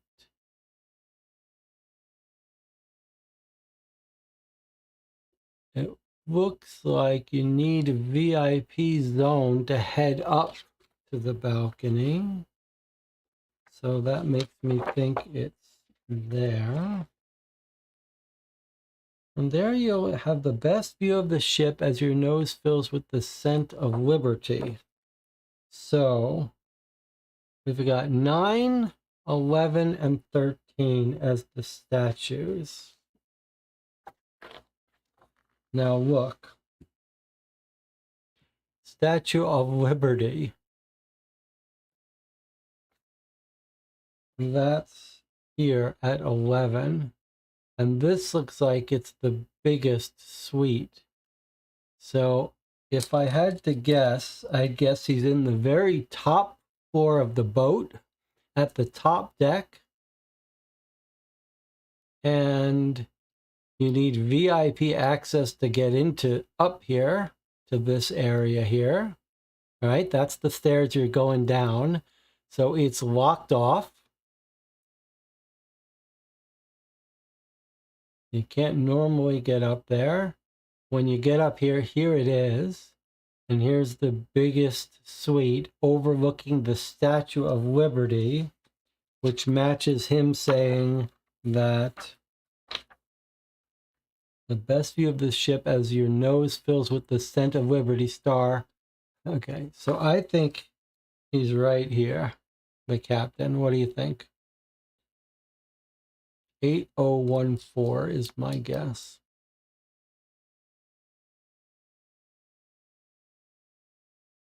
Or might he be in this because this is the best view? And it is unique. He's in 8014. He's sharing this. He has someone with a duplicate cabinet.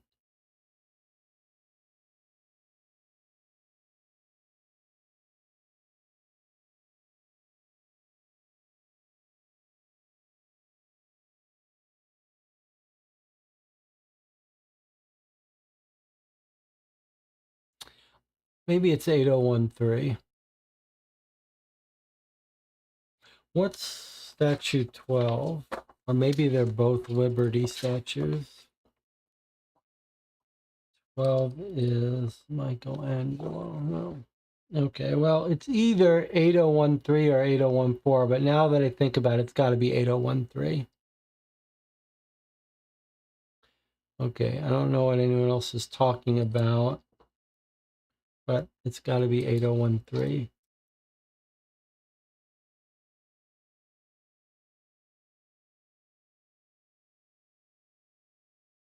This cabin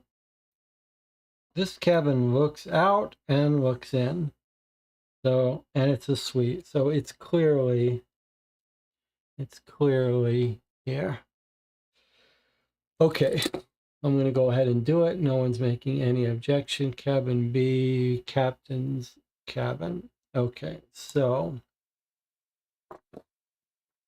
first name is Nikos. Last name is Angelopoulous.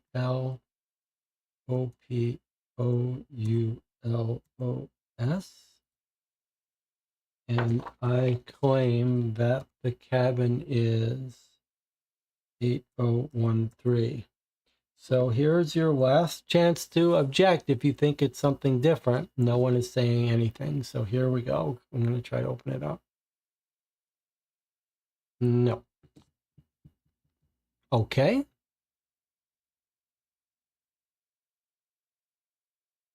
Well, that, I must admit, that does surprise me.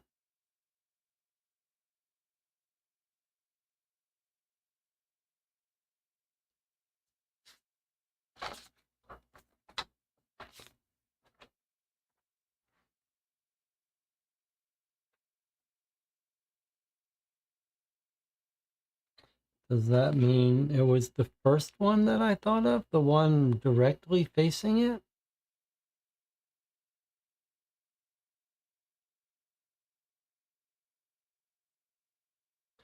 I'm going to try 8014, and then if this is wrong, I'll take a break and complain that the channel is not helping me. All right, let me make sure I got his name right. Nikos Angel Opoulos. That looks right.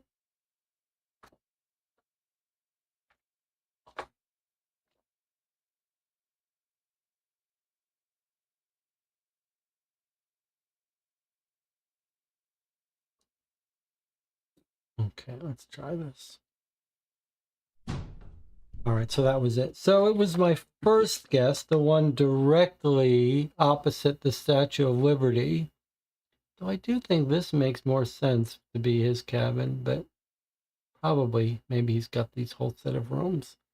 All right, so we're now allowed to open envelope B.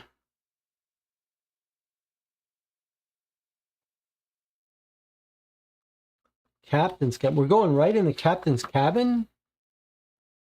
They know about that? They're letting us in there? Seems a little odd. Whoa, look at that.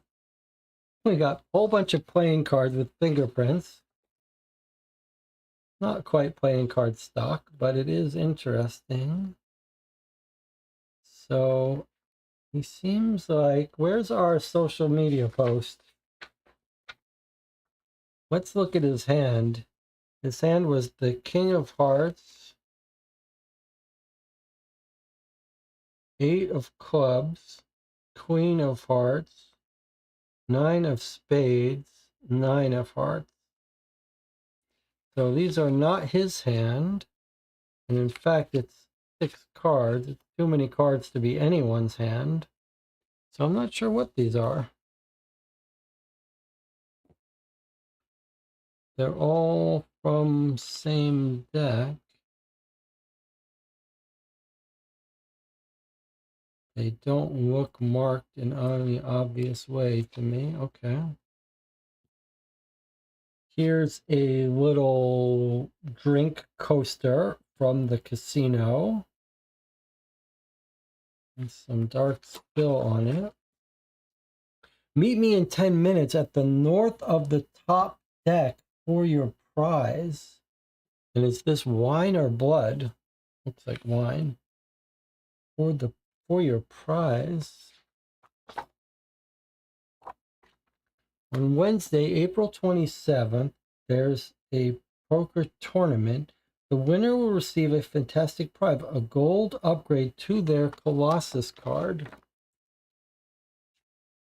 So, did the croupier hand on this and say, you've won? Meet me in 10 minutes at the north of the top deck. Well, here's top deck north, which is right where the captain's quarters is. And this is in the captain's quarters. But surely a captain is not the assassin. A captain gets paid too well to be an assassin. All right, but we do have a whole bunch of extra little documents here. Let's see what we got. I guess we'll go through them in order. Internal company use only. Anonymous report. Passenger unable to be identified. I'd like to remain anonymous because I'm worried about the American authorities. Had trouble with them in the past. On the night of April 27th, at around midnight, I closed my cabin window because of the storm. I saw a man waiting out in the rain. I'm almost certain it was John LeBlanc. He was a charming man I'd had some conversation with. I found it really strange, especially because he had no reason to be there. Just then I saw another person masked. The person ran toward the man and pushed him overboard. My husband said that it was dark and I must have been imagining things. He said I must be getting feeble in my old age, but when I saw the announcement, I thought I should let you know. 2 cabins either side of us are also empty, so I think I might be the only one who can give you this information.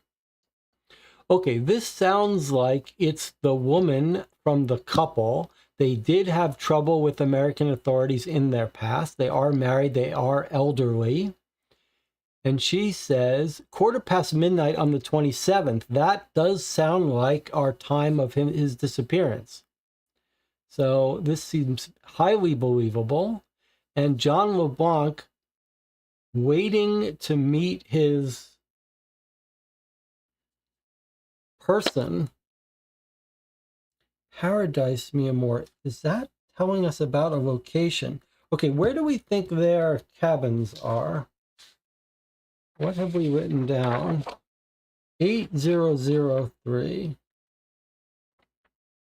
So they're in this suite right here.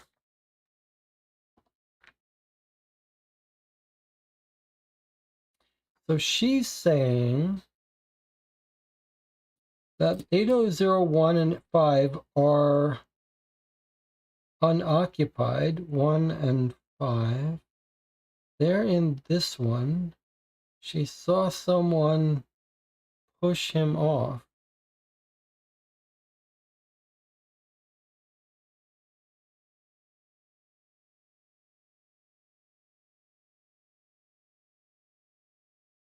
Interesting. Well, to get up here, you'd have to have VIP zone access. All right, let's keep going.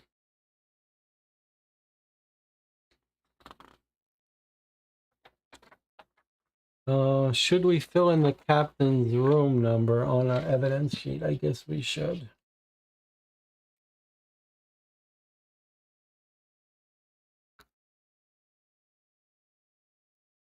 So 8014, he turned out to be in.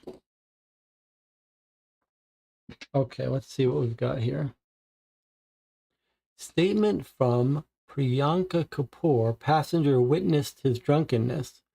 I initially saw him at the Paradise Mi Amor bar on the first night. Remember, we kept thinking, is this a location, not a statement? And now we know it is. Okay.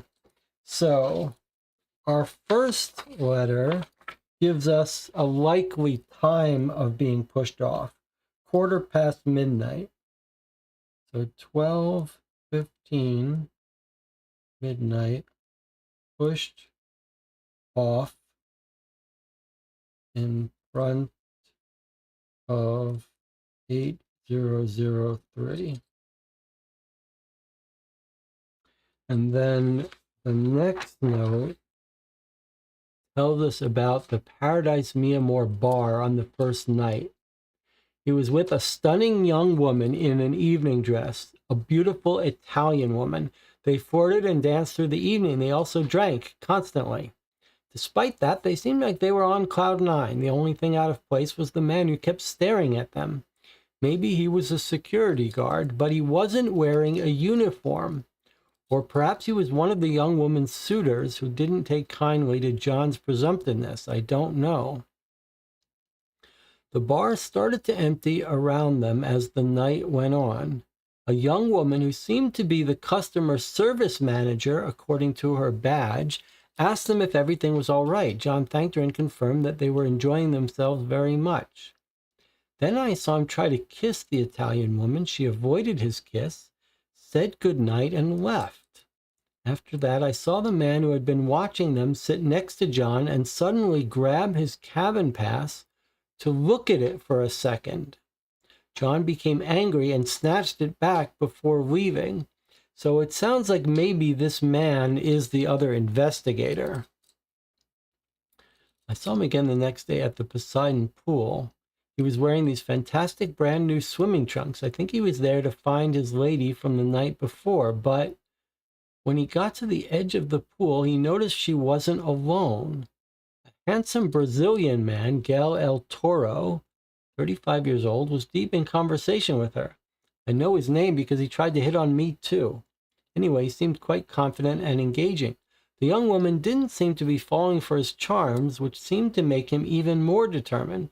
John approached him and indicated to Gale that the sunbed he was lying on was his. His pride dented, the Brazilian stood and shoved John as he left. John drank a lot of cocktails after the incident. There you go. I hope this is helpful. Okay, so we've got a man. We're told they met at the bar on the first night. So that may just be their meeting point. And then there's a man who wants to see our guy's cabin pass. And then we've got this other guy who's on our passenger list on our mind map, who looks like he's just trying to hit on the girl who's not having it. Doesn't really change any of our theories.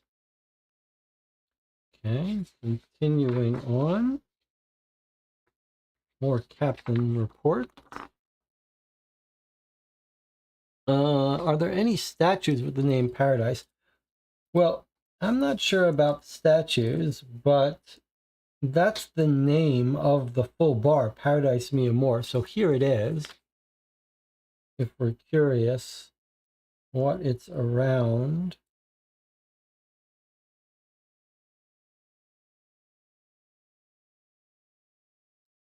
And I don't think that's all that relevant. In fact, this seems like the opening night. So probably, you know, this is the note left to him on opening night saying to meet me there, which they did meet and have a good time.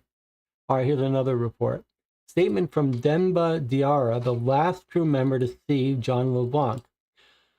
I was running a poker tournament on the night of April 27th. John LeBlanc was incredibly lucky that evening. He was wearing a nice tuxedo and seemed to spend a lot of time looking over at a woman at the table, Miss Rossini. Sounds like we've got Chiara's name now. It sounds like it's Chiara Rossini.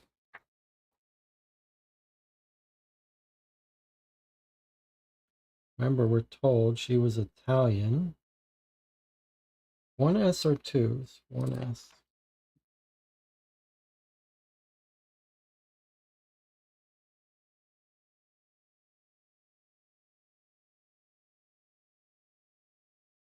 Okay. During the last hand of the tournament, John got three of a kind, Mrs. Rossini. Miss Rossini folded and didn't want to show her cards. And a French guy, Pierre Martin, lost with two pair. He was furious and began threatening John.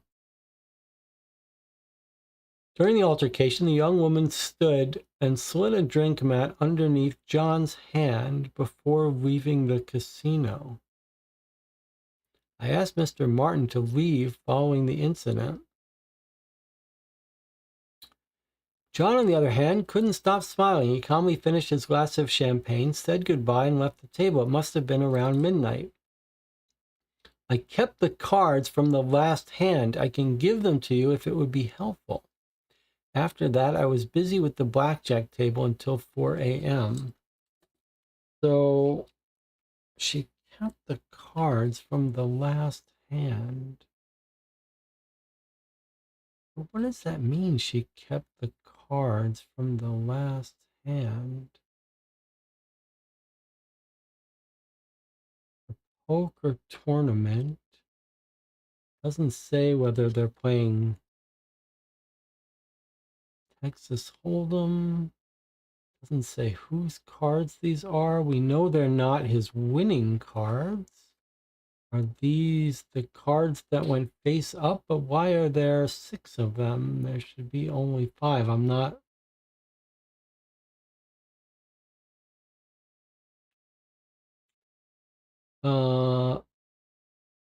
I mean, we know what cards he had at some point.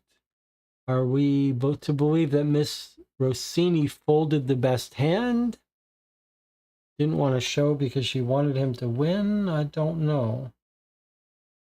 All right, we'll try to make sense of it in later, but I am a little confused what these cards... She says, I kept the cards from the last hand. I don't know exactly what that means.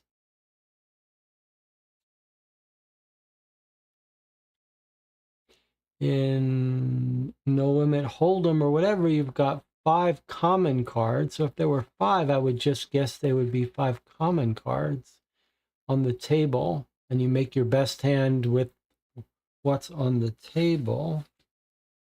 But I don't know what to do with 6. But if you imagine, here's his hand. And we're told he won with 3 of a kind. He's got 2 9s, right? So if this were common cards on the table, then that's his 3 9s.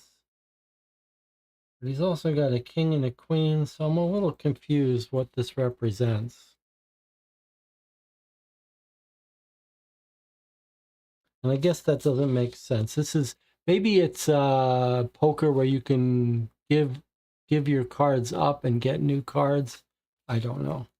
Not the poker that I watch. I watch a lot of No Limit Texas Hold'em, but that's different. Okay. Kept the cards from last time. Maybe we're gonna learn about this later. After that, I was busy at the blackjack table.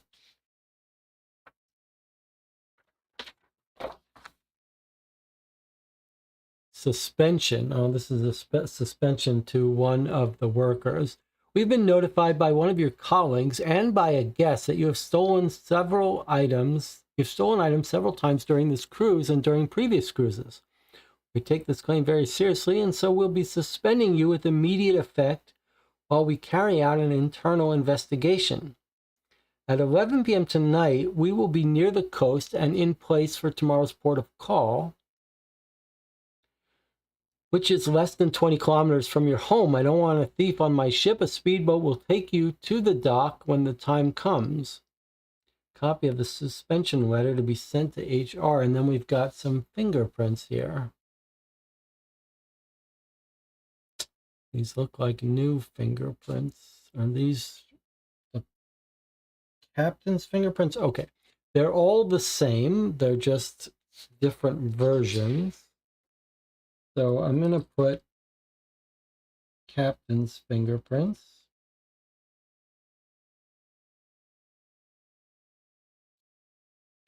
And C would be the only one to mess with this. Okay, and she's a thief. That could be relevant to us. And what have we got here?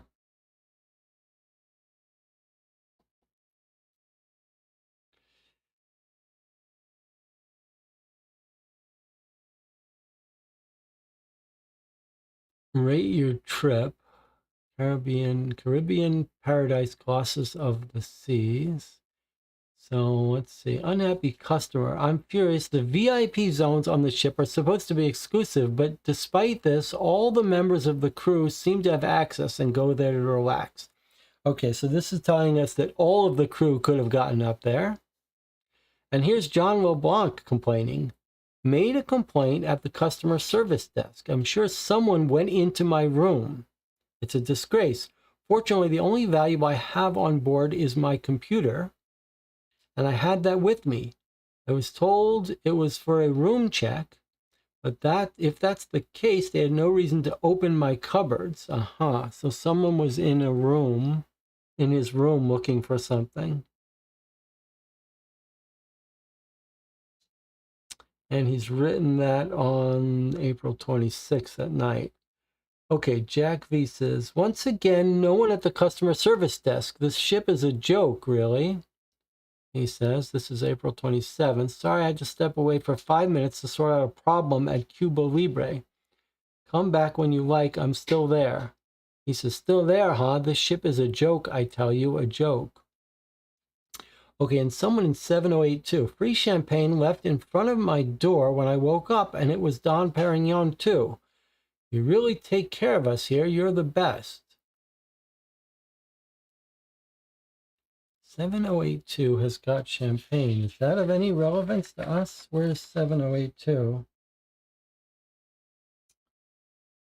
7082 is right here, right near the VIP access. Is that a coincidence?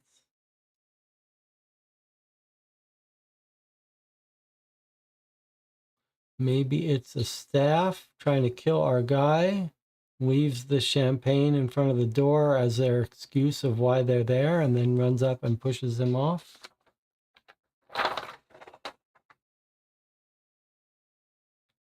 Fingerprint could be from the other investigator. That's certainly possible. All right, then we've got access for certain cabins.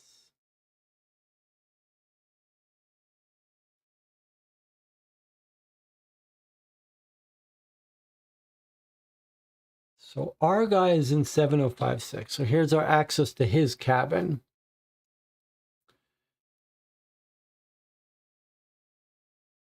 Accessed 8C. What does that mean? Accessed 8D. What does that mean? Open cabin. So he used his card to open his door. And then he used his card to open 8C and 8D. What does that mean? Are those access to entryways that he had to clock into? Like if he wanted to go to the cinema? Yes. Okay, look. So 8C is top deck access. 8D is top deck south access. Okay, so he's got his card. This is our owner, John. He went into his room, then he went up to the top deck, then he went up to top deck north, south, or whatever. Then he went to the sauna. Then he went to his room. Okay, now look what's happened. We think he's dead by the 28th. Someone is using his card. Someone used his card after midnight when we think he's... Well, I'm not sure we think he's dead yet. We're told at 12:15 he gets pushed off. So this could be him on the way up to 8B. This could still be him. But then he's killed right after this. And then now at 8 in the morning, someone has used it to get into his cabin. Now, what does this extract mean? So we've got people in 506, 5006, and 7004.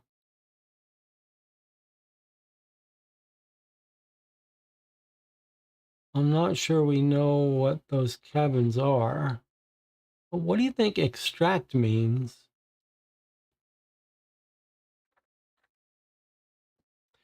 Okay, this seems like someone coming into his cabin at 8:05 on the 28th.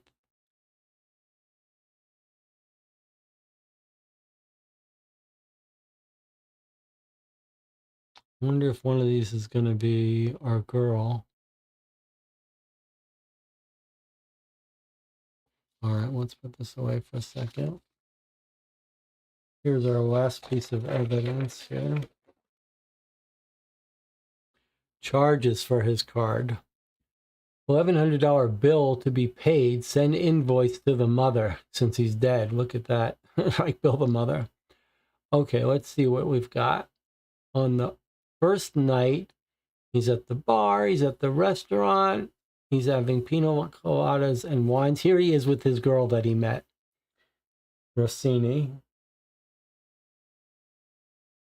He's buying her drinks. They're drinking all night till 1 a.m. Drinking cocktails. We're told she's the wine drinker, don't forget. Now notice this looks like wine. Remember that we're told by the witness that he's drinking cocktails. So I think the pina coladas are his. He gets there, he orders a pina colada. She arrives at 11:30 and starts drinking red wine. And he's alone for his last drink. And then at 8 a.m., he goes and has breakfast. He hits the sauna. He has lunch. He goes to the bar at the pool, has some pina coladas, and look, sounds like the woman showed up. She's drinking her wine, $140. And then he buys a ticket to the cinema, just one. I guess he's going alone to the cinema. He goes on his hike on land. He comes up, he signs into the poker tournament, and he orders champagne, $40 a glass. And the woman is playing in the tournament with him. That's the last charge he makes, $11.55. Now, room 8001 and 7004.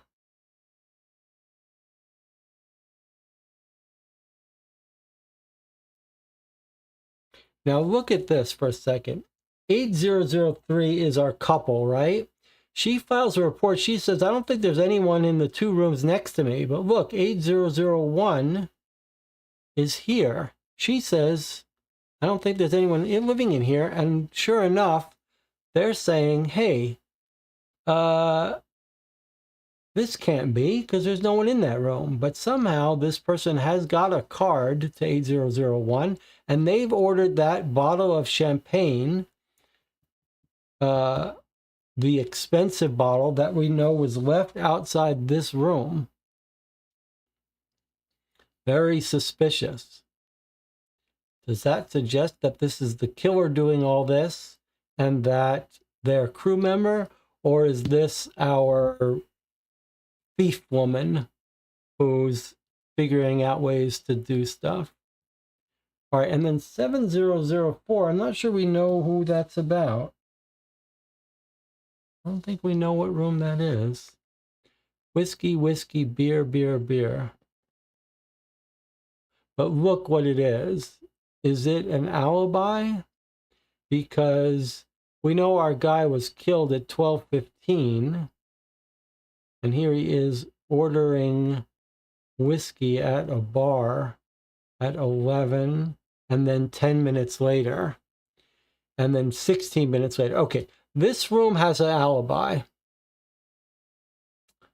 7004 is at this bar drinking all through the night when we think our guy got killed. So I think this is an alibi for this room.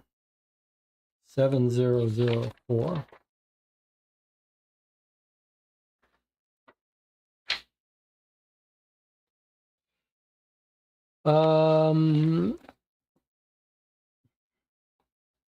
And is this the note that the girl gives him?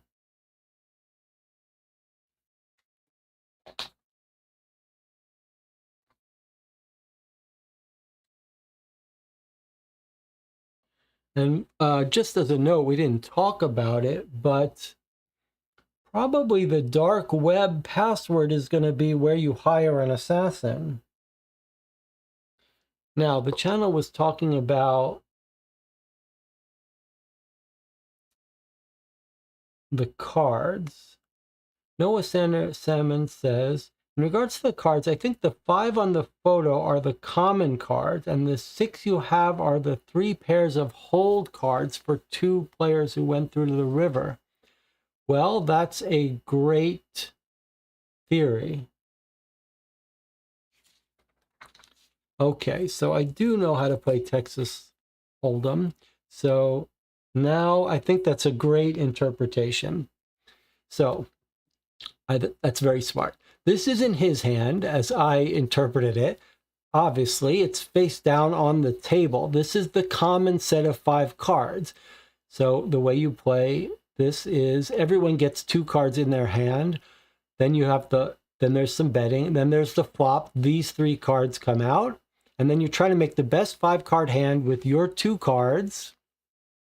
These are going to be, John's card is going to be a 9 and something. And that you've got 3 players. Here are the 2 cards for each of the 3 players. Okay. So the point is that you bet after every card's come out. So the flop comes with these 3 cards. Everyone bets. Then the next card comes out, the turn. Everyone bets. Then the river comes out. That's the last card that comes out, and everyone bets. Now we know that John won in the end with 3 9s. So he had the 9 in his hand and something else. Let's say this was John's hand. You can see why this guy would be angry at him, because he's bet his way all the way through with a crap hand until he made 3 pair at the final river. Now, the question is, our woman folded and the other guy lost. What did the other guy have? Let's read that. We can reconstruct these hands.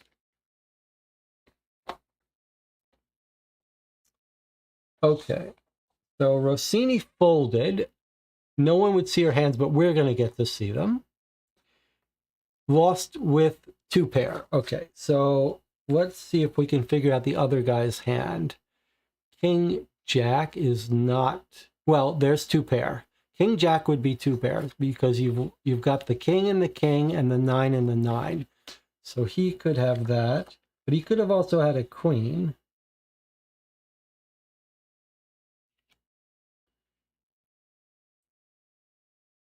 So the guy that lost with 2 pair, this could have been his hand, or this could have been his hand. 8, 9, 10, Jack. But and this couldn't have been his hand, because then he would have 2 pair. And this couldn't be anyone's hand, because then they would have a straight. So his hand either looks like this, or like this.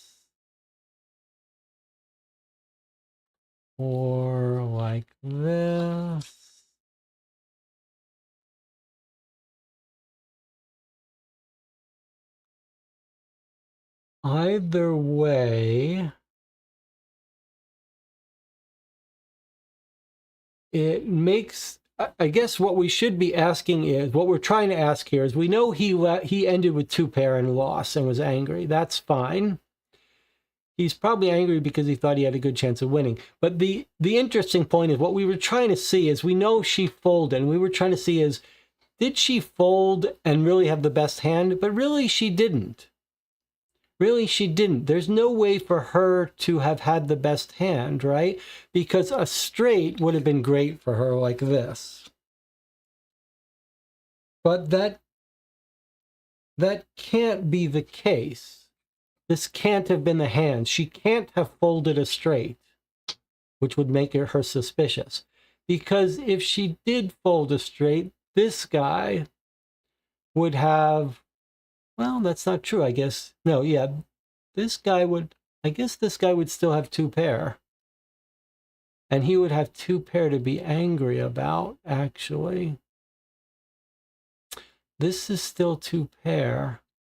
Even though it looks like it's 3 pair, you're not allowed to have 3 pair. So I guess if they have, that's where the fingerprints come in. I'm not misinterpreting the rule. I know you can't have 3 pair. That's my point. I'm trying to figure out if she could have folded a straight. But now I see their fingerprints. So that's how we can see. We don't have to use logic to figure out who had which hand. We can use the fingerprints. Okay. So actually, it looks like this is exactly what happened.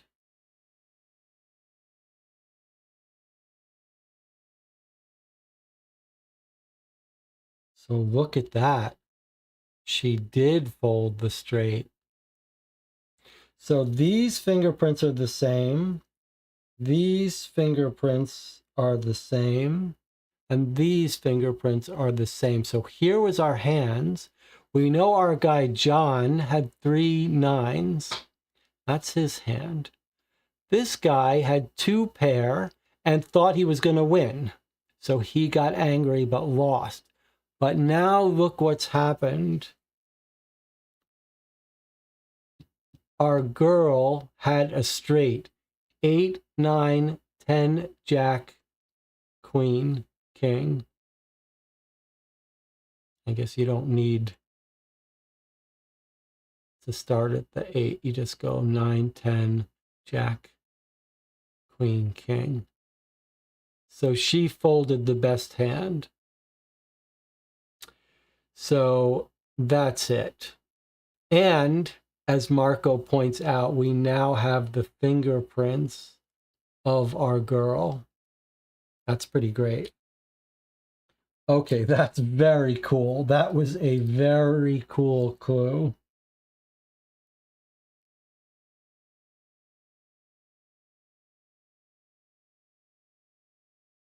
Okay, how are we classifying her fingerprints? What are we calling them?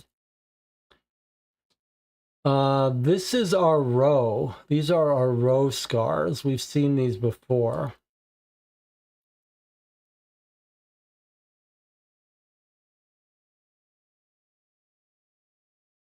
We saw these on something of his, whatever it was. But they're not from this, right? They're not from this warning. That's going to be our couple. Okay, I know we have seen the rose scars, though. Let's see how we wrote them down. West East Scar Rose on the back of the schedule.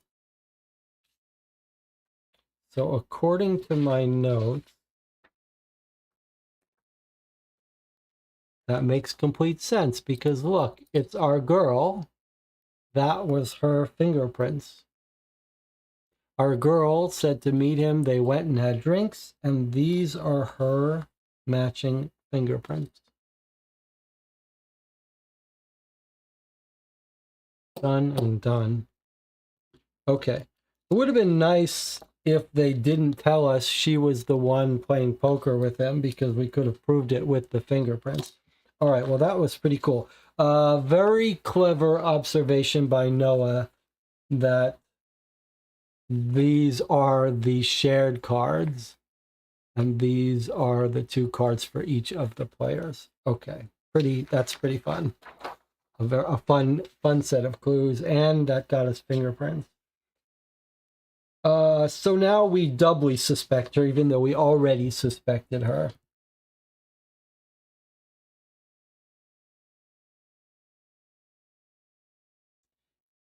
Now, is it time to open up another room? Is the question. How about our criminal histories? Was Rossini one of the people that we didn't look up because we had no reason to, but now we do?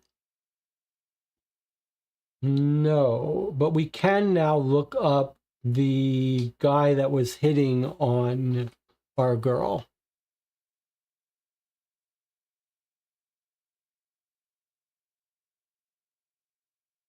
Gail Del Toro. Okay, let's take a look at him. Last known residence, Rio, Brazil. He's arrested for harassment in France, and harassment and public intoxication. So he's just a ladies' man. Seems like he's not important to us. And Raquel is the hostess. We looked up everyone except Jordi Sanchez in 5035. Now, why do we care about 5035?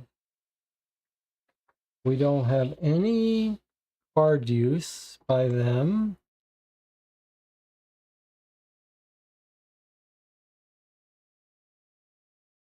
Or bills by them. Why do we care about them?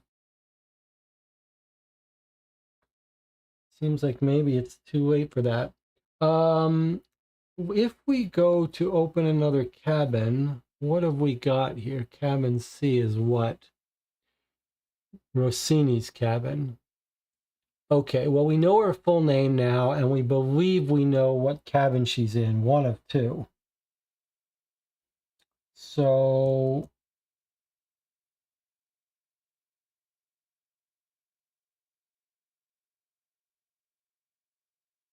it feels like it's time to do that, don't you think? All right, what have we got for her name?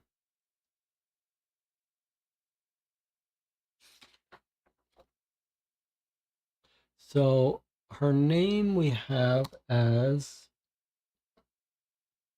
Chiara Sini Rossini. And we're told by our guy when he talked to his mother that she was right across from him. So that either puts her in 7033 or 7058.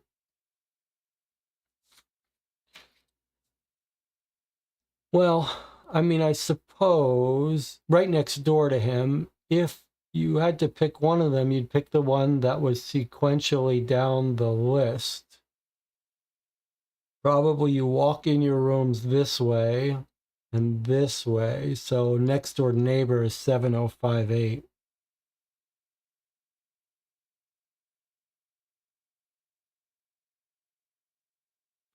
So I think it's 7058.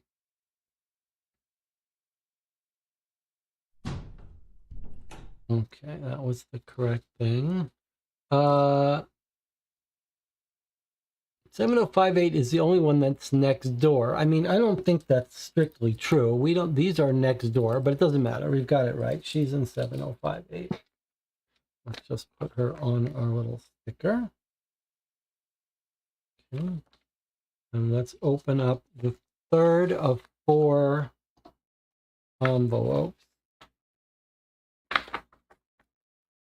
This table is getting a little crowded here. I love how these are so clearly labeled as where they came from. Well, I spoke too soon, because these aren't.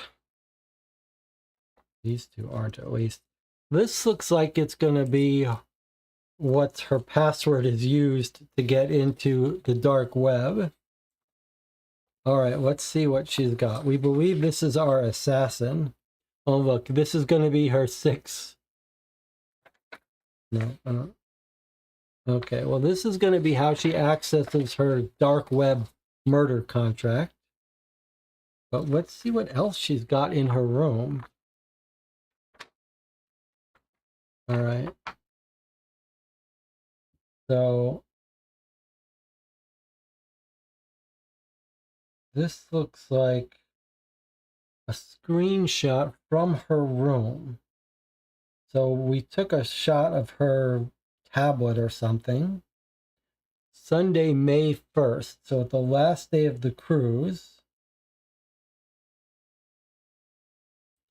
This person has been reported missing. Please notify a member of staff if you have any information. I don't know what you mean this person, but okay. So here she is chatting with our guy. Here's the chat with our guy. He says,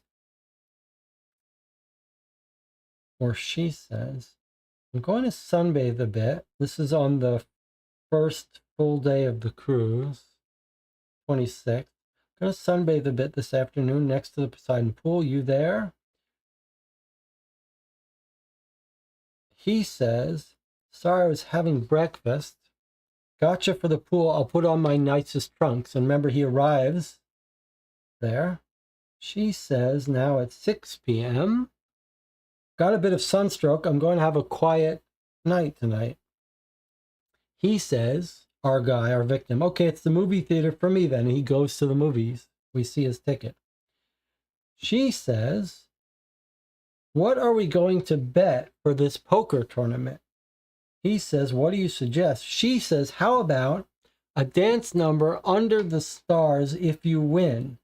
If I win, you take me to the best restaurant on the ship. He says, can't wait.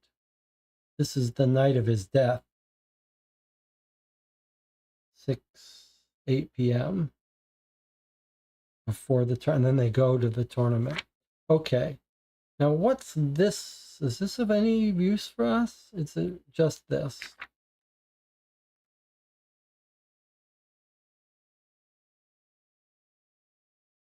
It's not like this is our girl. Just her setting up this system. So dance under the stars if you win. So that's where they should have gone. Dancing under the stars after he won. So dancing under the stars would be maybe here, New Land Disco.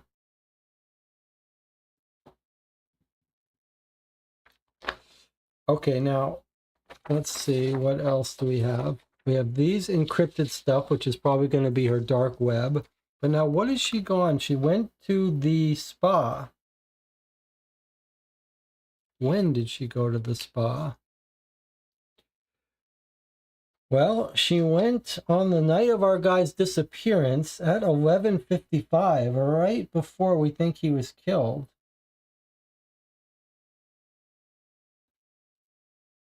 All right, channel's trying to get my attention. Let's see. Jesse, the chat would be more zoomed in and view. The chat would like a more zoomed in view of the previous document. You want a view of this thing?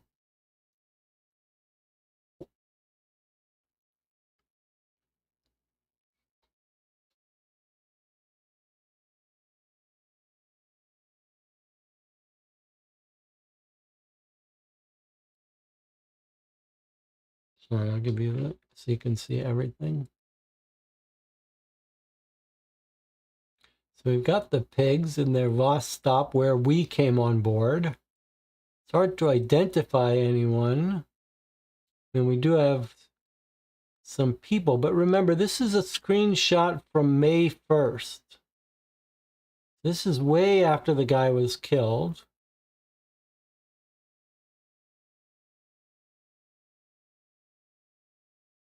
Oh, here's the picture of the guy missing, our guy, John LeBlanc. And here she is talking to him from 7058 to 7056.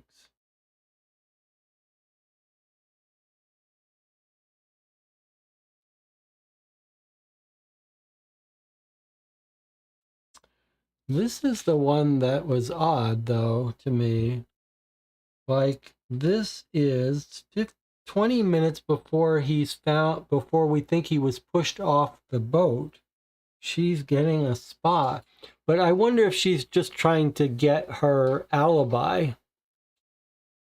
That wouldn't be a very strong alibi. The masseuse would know she checked in and left.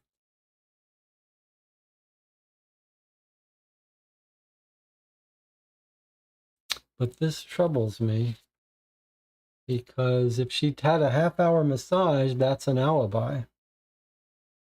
All right, well, let's put these aside. And then we've got her dark web password. Makes us really think she's the praying mantis. But let's see what else we have here.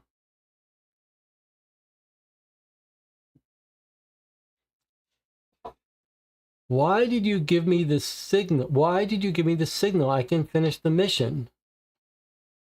This is on the 26th. 355, 356, 357, 58. Okay, so here we are. Why did you give me the signal? She says. The message back is potential problem. There's a weird passenger, and he gives us the information in code. Do you know them? So he's given them an encrypted name of another passenger they found on the boat. She says, I don't know who that is. Then the message says, tomorrow, steal the target's something, maybe his laptop, LAPTOP. LAPTOP. This is laptop right here. This is encrypts to laptop. 1, 2, 3, 1, 2, 3, but it's slightly different. Okay, but that's for sure laptop because the P's match. Okay.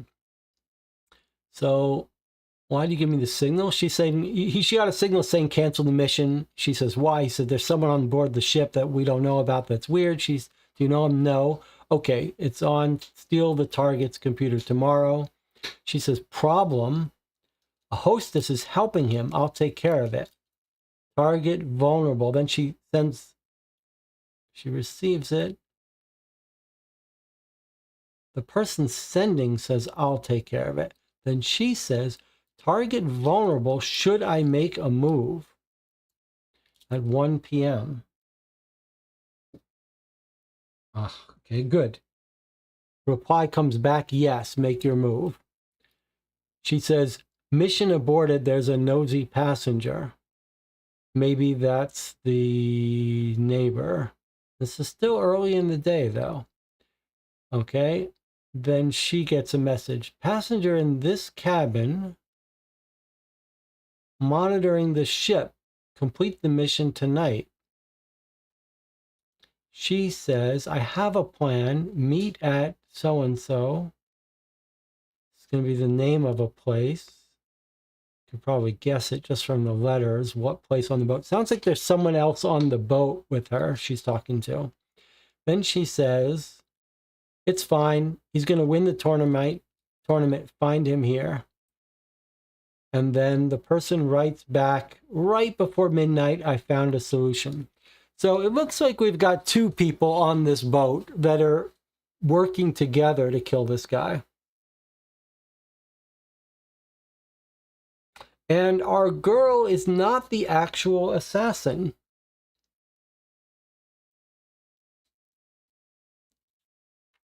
She's being asked to steal stuff and watch him.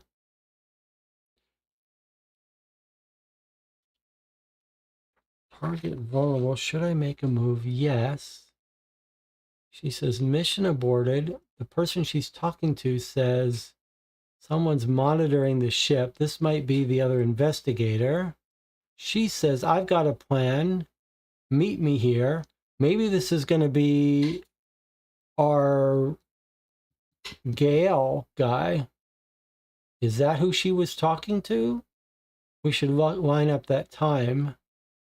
And then she says, it's fine. He's going to win the tournament. I'll tell you where to find him.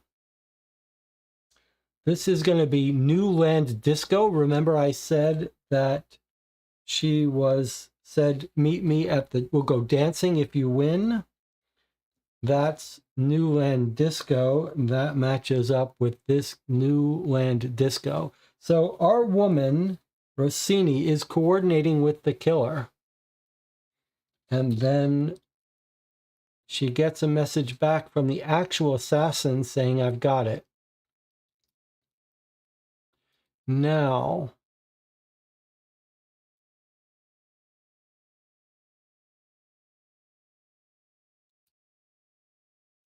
I wonder if we could use this to figure out who this other assassin is. We were told that Rossini was meeting with someone else, but that was not on the 27th. That was before that. All right, so we probably want to get the code, figure out the code so we can decrypt some of these things that aren't obvious, although some of them are obvious to me. This is laptop. This is New Land Disco. So it's interesting. It's a slightly different code they're using. This first part is going to tell you how to decrypt it.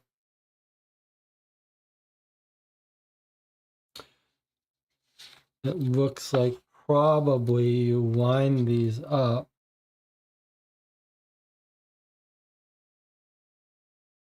Yeah, you can see how it works. The first key here tells you how to line up these with this or this or this. And then here we go. Here's your alphabet and how it maps.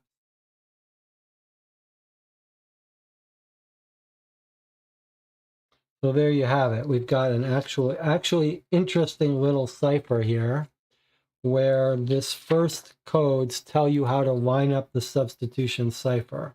Okay, pretty cute actually. And now we know though she's working with an accomplice.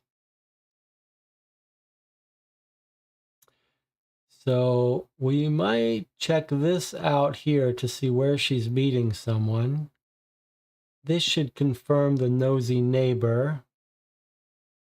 We know what this translates to. We know what this translates to.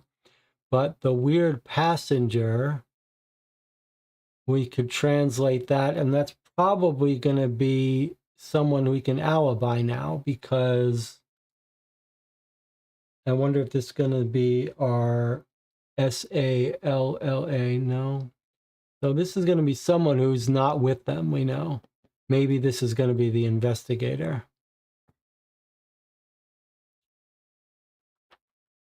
All right, well, let's just put this aside for a second. So that's the totality of her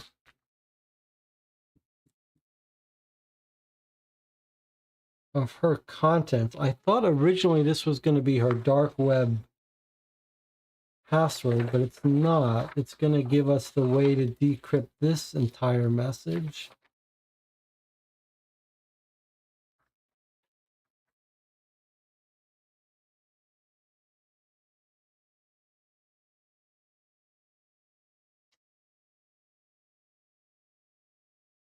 Is that going to give us enough? Well, it's time for a break. We'll come back in 8 minutes and we'll decrypt this and then decide what our next angle of attack is. 12:57 a.m. It's an early night here for us. So far, pretty impressed with the production of this game, and it's actually pretty good. I'll see you in 8 minutes.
Okay, we're back. So far, I'm quite impressed with this game. It does occur to me, we're about to decrypt this message, but one thing does occur to me. If you look at this message, the first surprise here was we thought we identified this woman as the assassin. But it looks like she's got a partner. Now, we were reading the back and forth with the partner, and the partner seems to be on board the boat. She says, I have a planned meet at so-and-so. So it feels like they're on board the boat together. She says he's going to win the tournament, find him at this location, which we know is the dance club. And then the recipient says, got it, I found a solution. Now, here's the thing that just occurred to me. Take a look at this first back and forth. She says, why did you give me the signal? I can finish the mission. I think that we might look for someone that was with her in the area at this time who gave her a little signal like, don't go abort. So that's the first observation I had, that she is writing to her partner who gave her an abort signal on the night of the 26th. Here she is writing at 3:55 a.m. So abort signal to Rossini on April 26th before 4 a.m. Now, so if we can track down their whereabouts and see who was in the room with them at that time. Now, something else jumped out at me.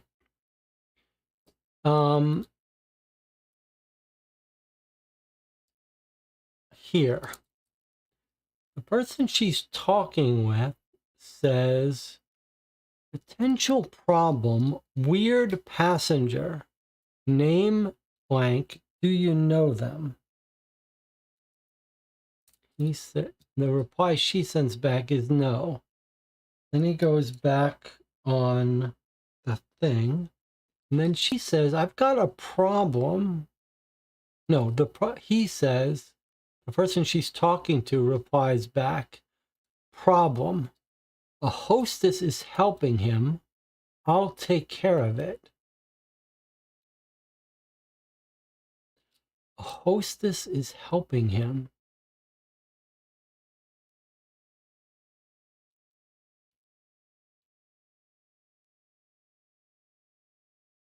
So what do you think that means, a hostess is helping him? Is this person saying that a hostess is helping our victim? And therefore, I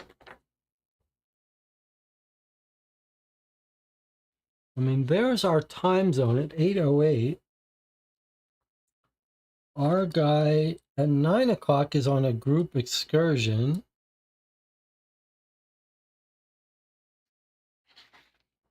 And at 8:06, he's come into the top deck south access.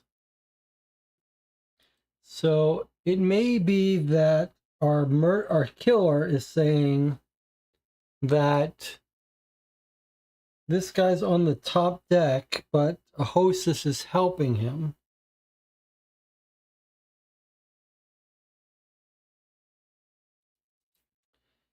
But it's not clear what he means, I'll take care of it. What I was thinking, though, what occurred to me from looking at some of these replies is it feels like this person here, I was thinking, is that person a crew? Is that why they can take care of it?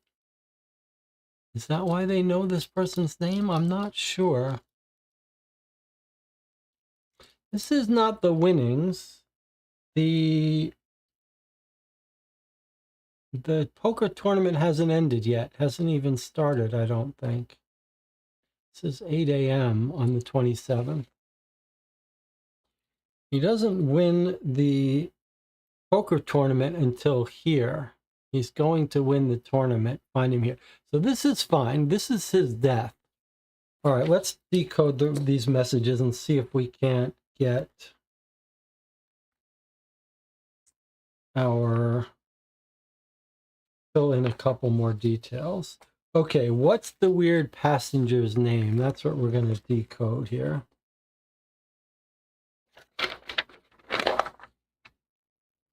All right, let's make sense out of this now.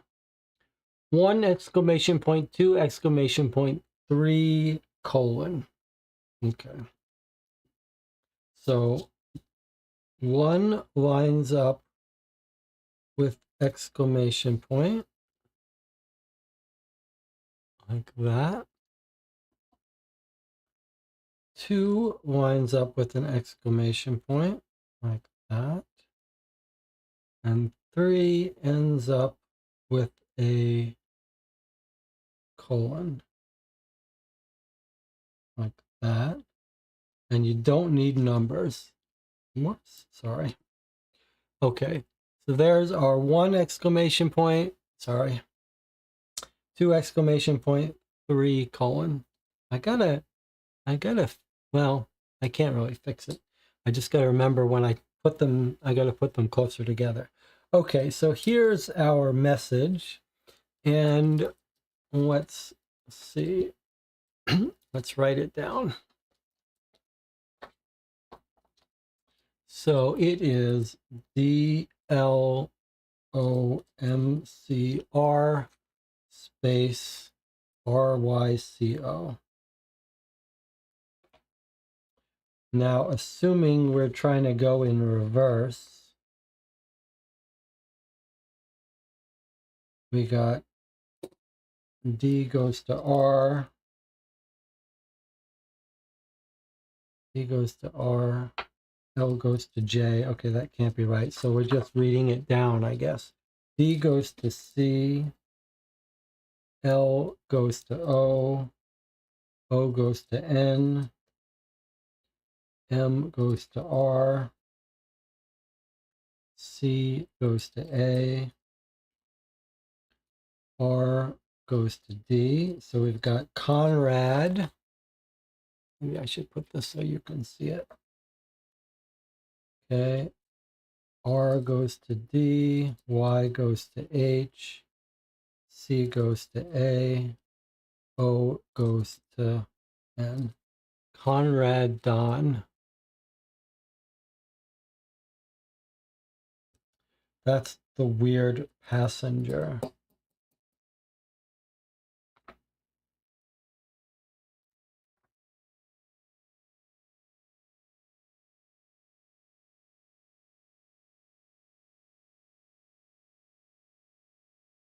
And we don't know anything about such a person, is that correct? They're not one of the complainers.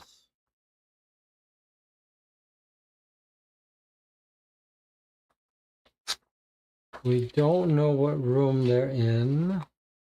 And they're not these people. Demba, Priyana, Anonymous.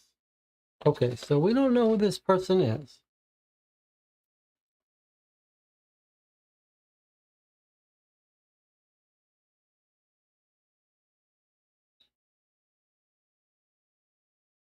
Let's keep going. Tomorrow, steal the target's laptop. I don't even have to look that up. I know what that is. We know he brought his computer. That's clearly laptop. Passenger in cabin here. Monitoring the ship. Sorry, you can't see that. Let's do this. This is a very interesting message. ABI monitoring the ship. Is that a reference to another investigator?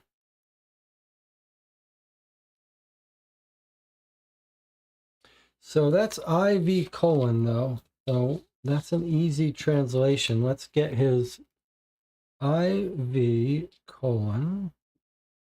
So this lines up here.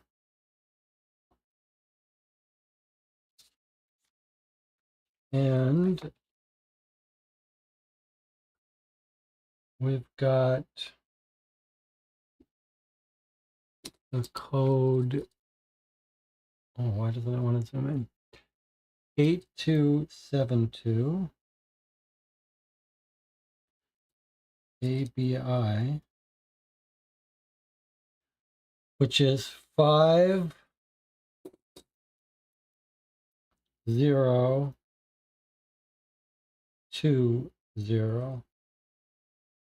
5020 is the passenger in cabin. 5020 ABI monitoring the ship. Complete the mission tonight. So ABI could be like Bureau of Investigation. A Bureau of Investigation. So is this Conrad's number? ABI monitoring the ship. 502. Oh, and we don't have any reason to suspect that cabin of anything.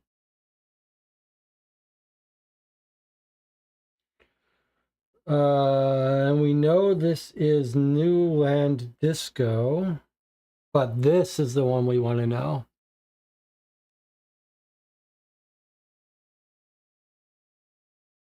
I might have misdecoded the channel. Thanks. The last name, Conrad's name. Okay, let me see. Let's do it again. So, and then we'll go back. Okay. So I see, I wrote down RYCO, but it's really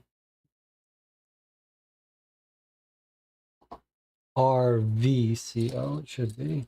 So this should be a V. All right, 1, 2, 3. All right, let me put this back down. So I did one letter wrong. The last letter. 3 is a colon. So instead of Y going to H, it's a V going to E. So it's Conrad Dean, not Don. Conrad Dean. V goes to E. Okay. Thank you for that.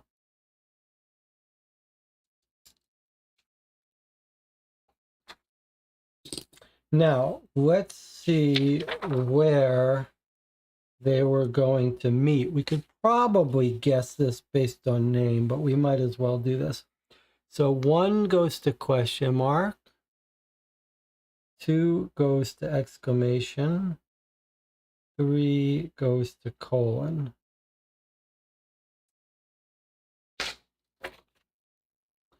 And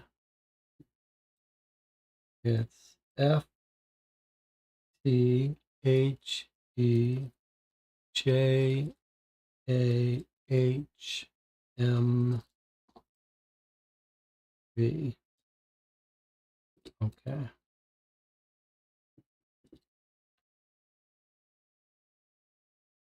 So F goes to C, T goes to U, H goes to B, E goes to A, Cuba, J goes to L, A goes to I, H goes to B, M goes to R, Cuba Libre. Okay, so there she says meet at Cuba Libre. And Cuba Libre is the cafe.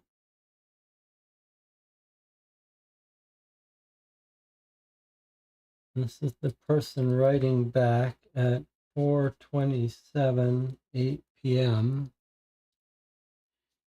Do we have any bill of someone other than our guy? No. Not here either. Okay. So we've got our encrypted messages. 1, they're planning to meet our girl and the killer. Meeting at Cuba Libre. It's a drink, but it's also the bar, cafe. We think the person in cabin 5020 is investigating. Conrad Dean is the weird passenger. DJ Moneycut says the Cuba Libre was mentioned on the Yelp comments. Okay, let's see. Someone went into my room. VIP zones should be blocked off. Sorry, I had to step away for 5 minutes to sort out a problem at Cuba Libre. Come back whenever you like, I'm still there. Customer service desk walked away. Once again, no one is there. This is at 8 a.m.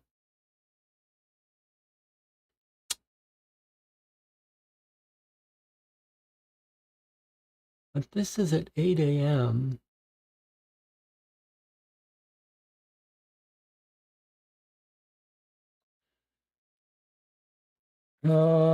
It's a little bit problematic because this person wants to meet at 8 p.m.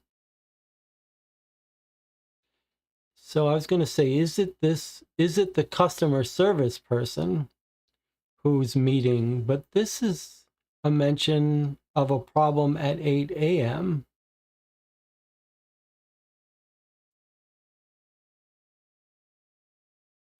So I don't think we have any reason to believe it's the customer service person.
Interesting.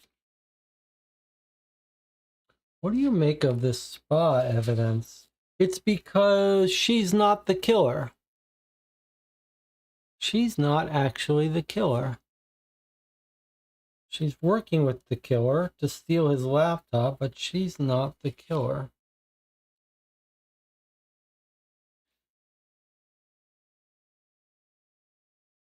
Okay, let me see what the channel is thinking. Check the warning note. I think it's Conrad Dean. Yes, okay. His card was used after he was pushed, so someone would have to get a replacement. Well, I'm not sure what you mean by that. We do know his card was used after he was pushed, but I don't know about the get a replacement comment.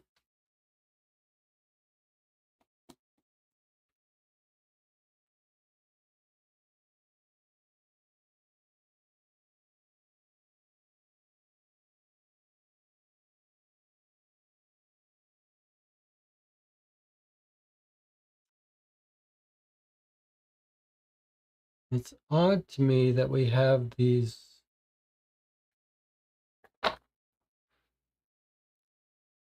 rooms.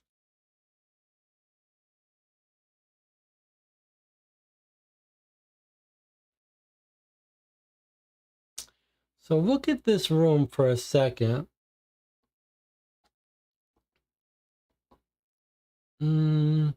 Room 506, it says extract. I don't know what that means, or maybe it just means this is a bar. Maybe I think it just means this is a subset of the logs for 506. Okay, good. Now, I do want to notice something. We don't know why to suspect 506, but I do notice this.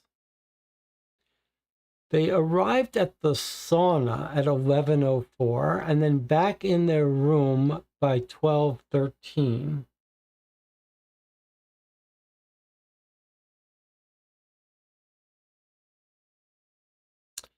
And this sauna ticket is for 11:55. So is this person meeting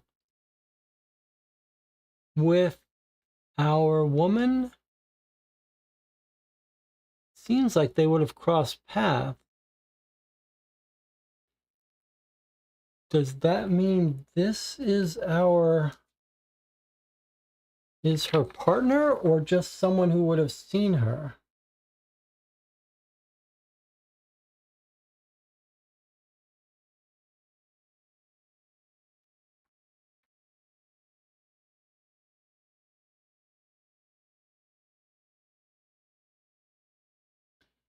Also, this is confusing. At 11:55, she's in the spa, but isn't? Where's our social media post about the tournament? She's supposed to be in the tournament with them at 11:50. She's in the tournament with him at 11:50. How is she in the spa at 11:55? It's a little weird, isn't it? And then she's texting at 11:50. It's fine, he's going to win the tournament. Maybe she's just giving herself an alibi. Like maybe the tournament is over at 11:50. She rushes. She's at 11:50. She says he's going to win. And then she heads right into the spa to give herself an alibi while the real killer kills her. Okay, I think that makes some sense. I just don't know what this room is all about. Someone who saw her or something.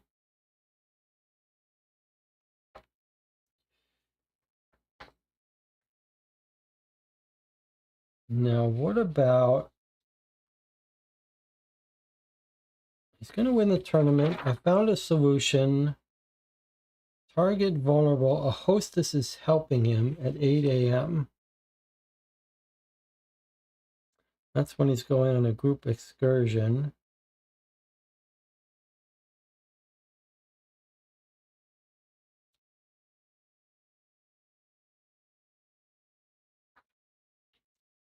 Meet at Cuba Libre.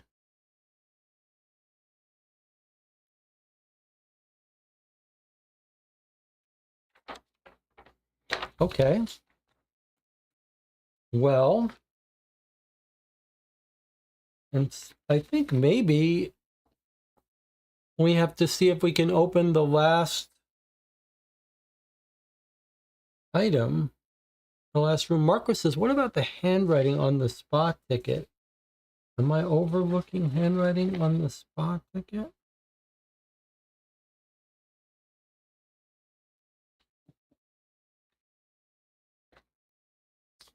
Let's see, where is the spa ticket?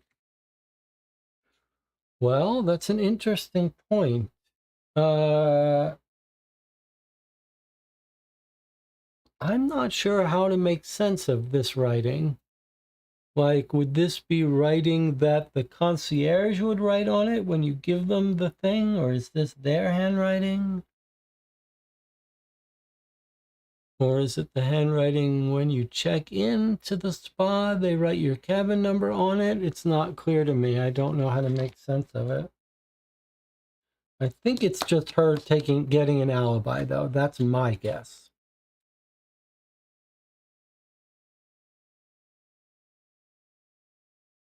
All right, let us look at the website. Open a cabin. We have one more cabin left. I'm not sure what cabin it's going to be, but let's click on it. The investigator's cabin. Okay, so I think we know what that is, right? Because what we've decided is that it's this message here that's talking about the killer, the assassin, has located a passenger that's ABI monitoring the ship. This also makes me think that this person, again, is staff. Like, this person has access to crew records that that no one else would. They know this passenger's name. Like, how would you know this if you weren't crew? Okay, and we've translated this cabin number to 5020. And I think, given that it wants first and last name, I think we're meant to connect it with the nosy passenger named Conrad Dean. He's just following up and saying, hey, I've confirmed he's an investigator. So I think what we've got is Conrad Dean in 5022. I'm going to click open if no one objects here.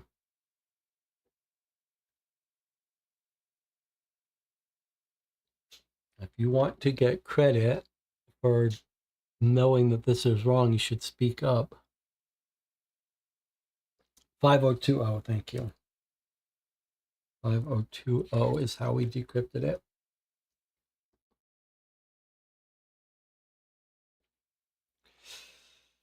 Conrad Dean, 5020. All right.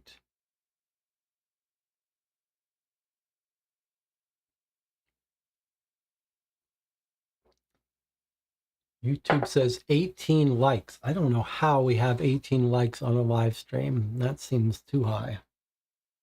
Open. All right, so we did it. This is our last envelope.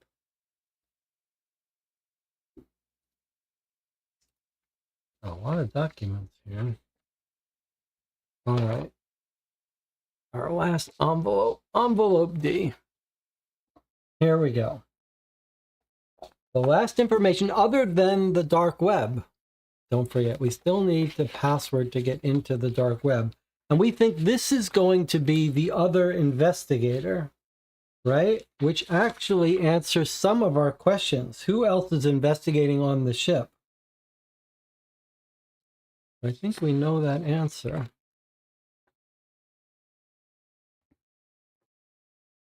All right. This is kind of exciting. Let's see what we've got. Who do you think they're going to be investigating? Remember, we talked about some theories. They're either they either have an independent line on the assassin or the company, probably one of those two, but they could also be tracking down who's giving away these fake contests. But probably, I'm guessing it's the assassin would have an independent lead, but let's find out. So I wonder if our investigator isn't taking a photograph. Let's see. I think this might be our woman, Rossini. Brunette, ponytail, large sunglasses. That sounds like an Italian woman. This also actually looks like maybe the... Does that look like this girl to you?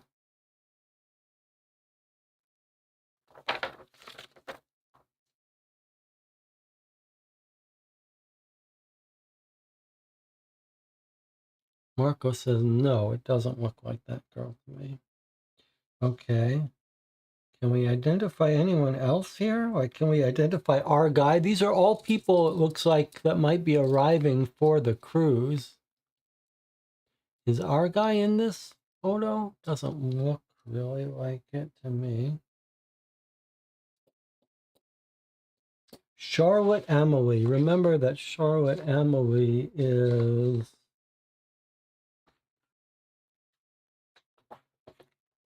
here. Start in Miami. Charlotte Amalie is one of their stops before the Bahamas. So is someone getting on the plane, getting on the cruise at this stop?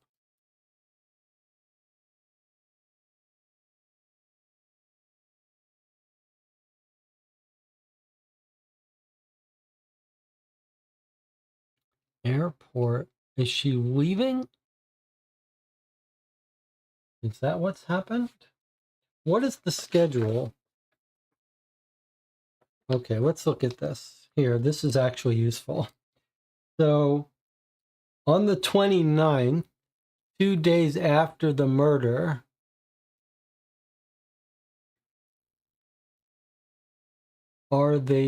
is this person leaving the boat? Is that what's happened? The night of the 27th, he wins the poker tournament. He gets pushed overboard.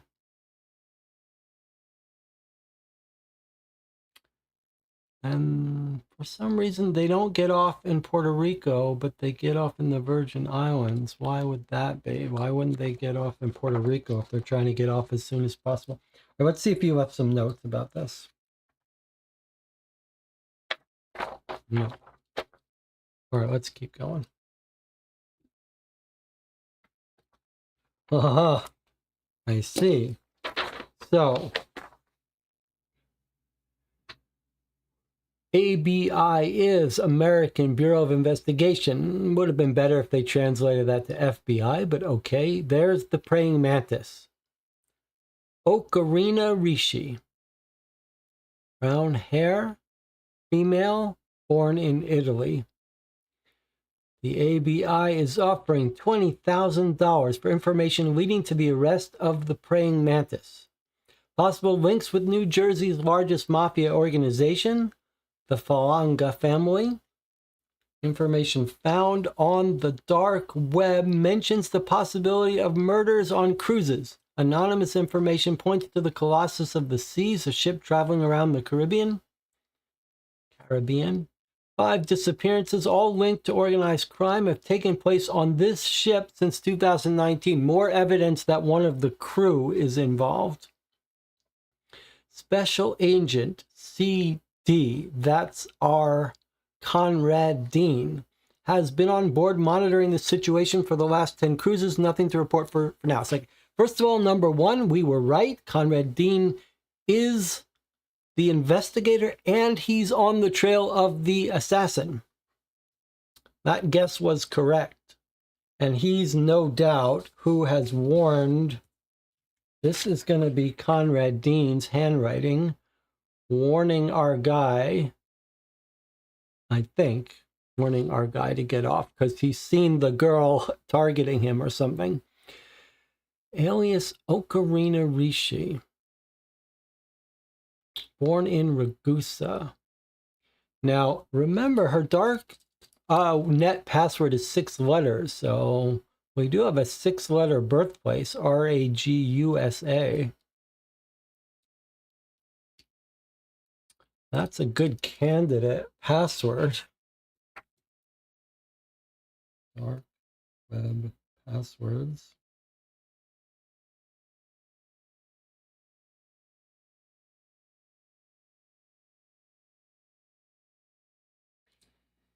And it does seem like we're talking to a crew member.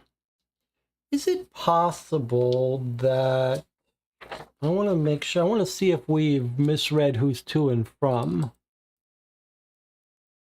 Why did you give me a signal? I can finish it. He says it's Conrad. This sounds like this would be the person who works on the ship. And we found this in her room, so this is probably her phone. So that would make her the sender.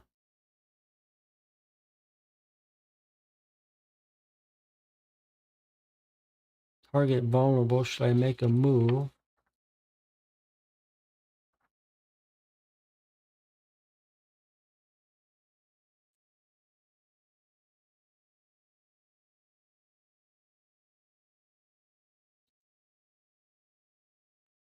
Trying to think. Is the woman the killer? And then it was sounding like she wasn't the killer, but her partner was. Now I'm not so sure. Okay, let's keep going.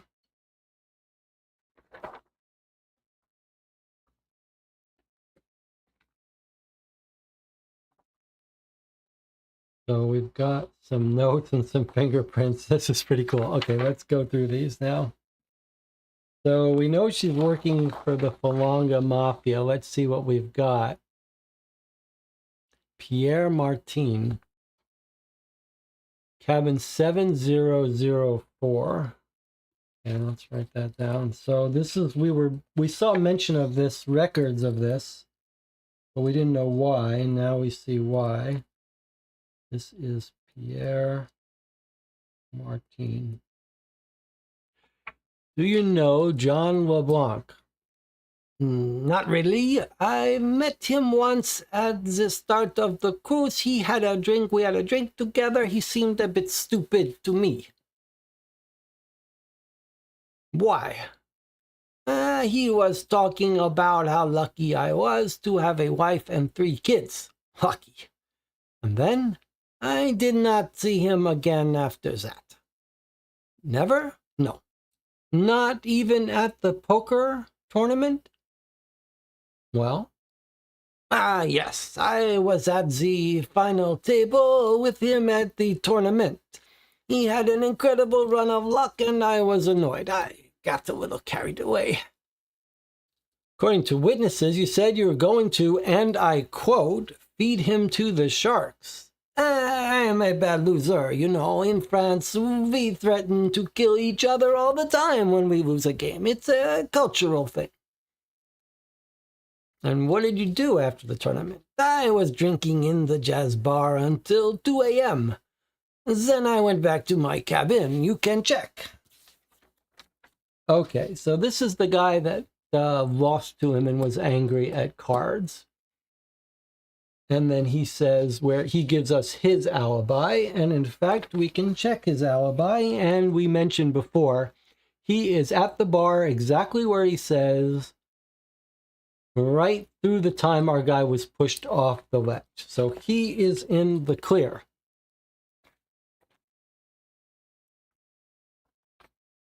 Next, what have we got?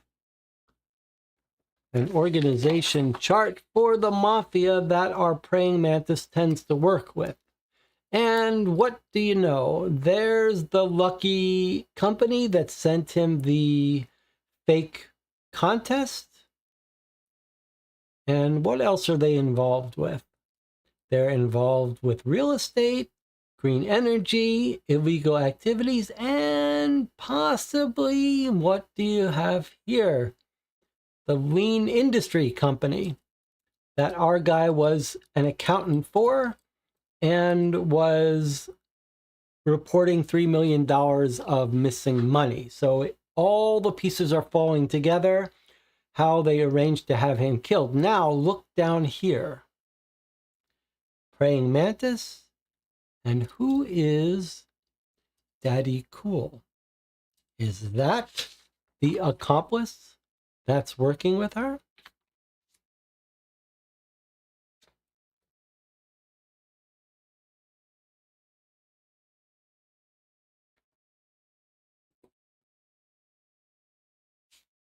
All the pieces are coming together.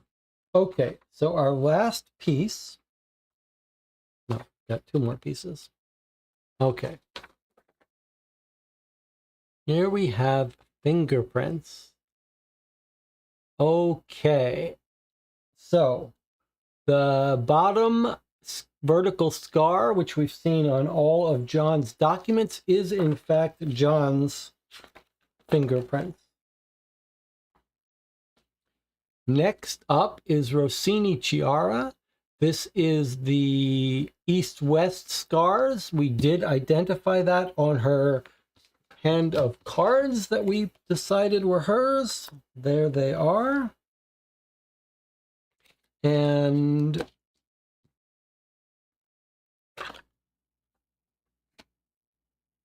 so that's all valid. Now, what's going on here? Oh, this is just him holding this note. But then we noticed there was another set of fingerprints that gave him the warning. And there they are here. So look at this. Lauma Raquel is the person that warned him. Now, Lauma Raquel, who is she? She's staff. She's the hostess. And is she the one that was fired for stealing?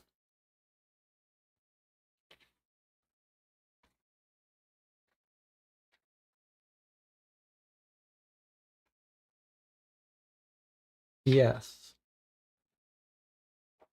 I think what's happened is she has stumbled across this plot to kill him. She overheard something. She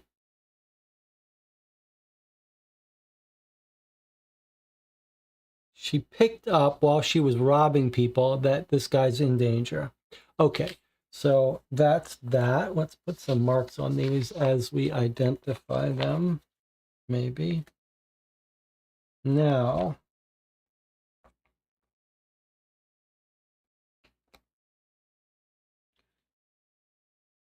Dean Conrad. Have we seen his fingerprints anywhere?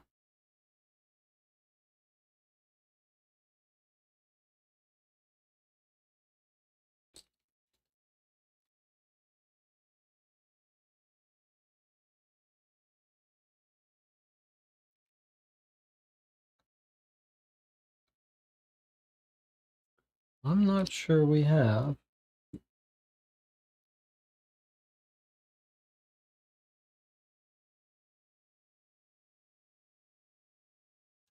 What are we hoping for, though?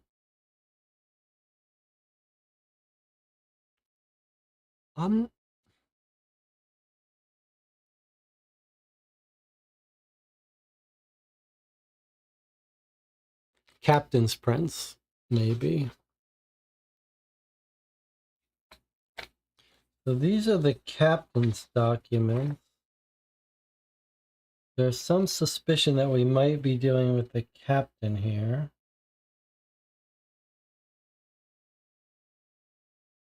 This is weird. Look at this.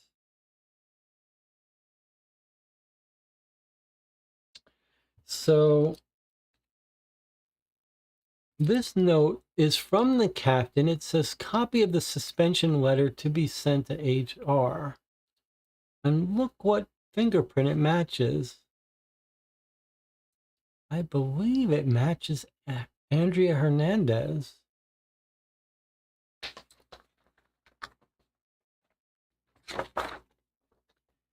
Andrea Hernandez is customer service. I think she's got her fingerprints on this note. Why does she have her fingerprints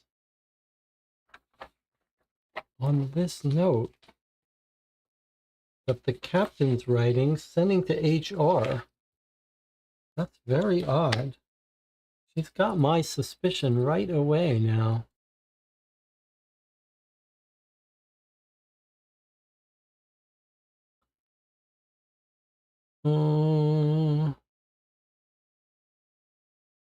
We don't have any fingerprints on a murder weapon, right? Andrea answered the Yelp. Yeah, there was something weird about the time on the Yelp stuff, though. That's throwing me off. Like, we find very suspicious the Cuba Libre thing. If this was 8 p.m., then it would make complete sense that this is our killer who stepped outside for 5 minutes at 8 p.m. to meet up with our girl. But it should be 8 p.m. if that's right. Is this possible it's a typo?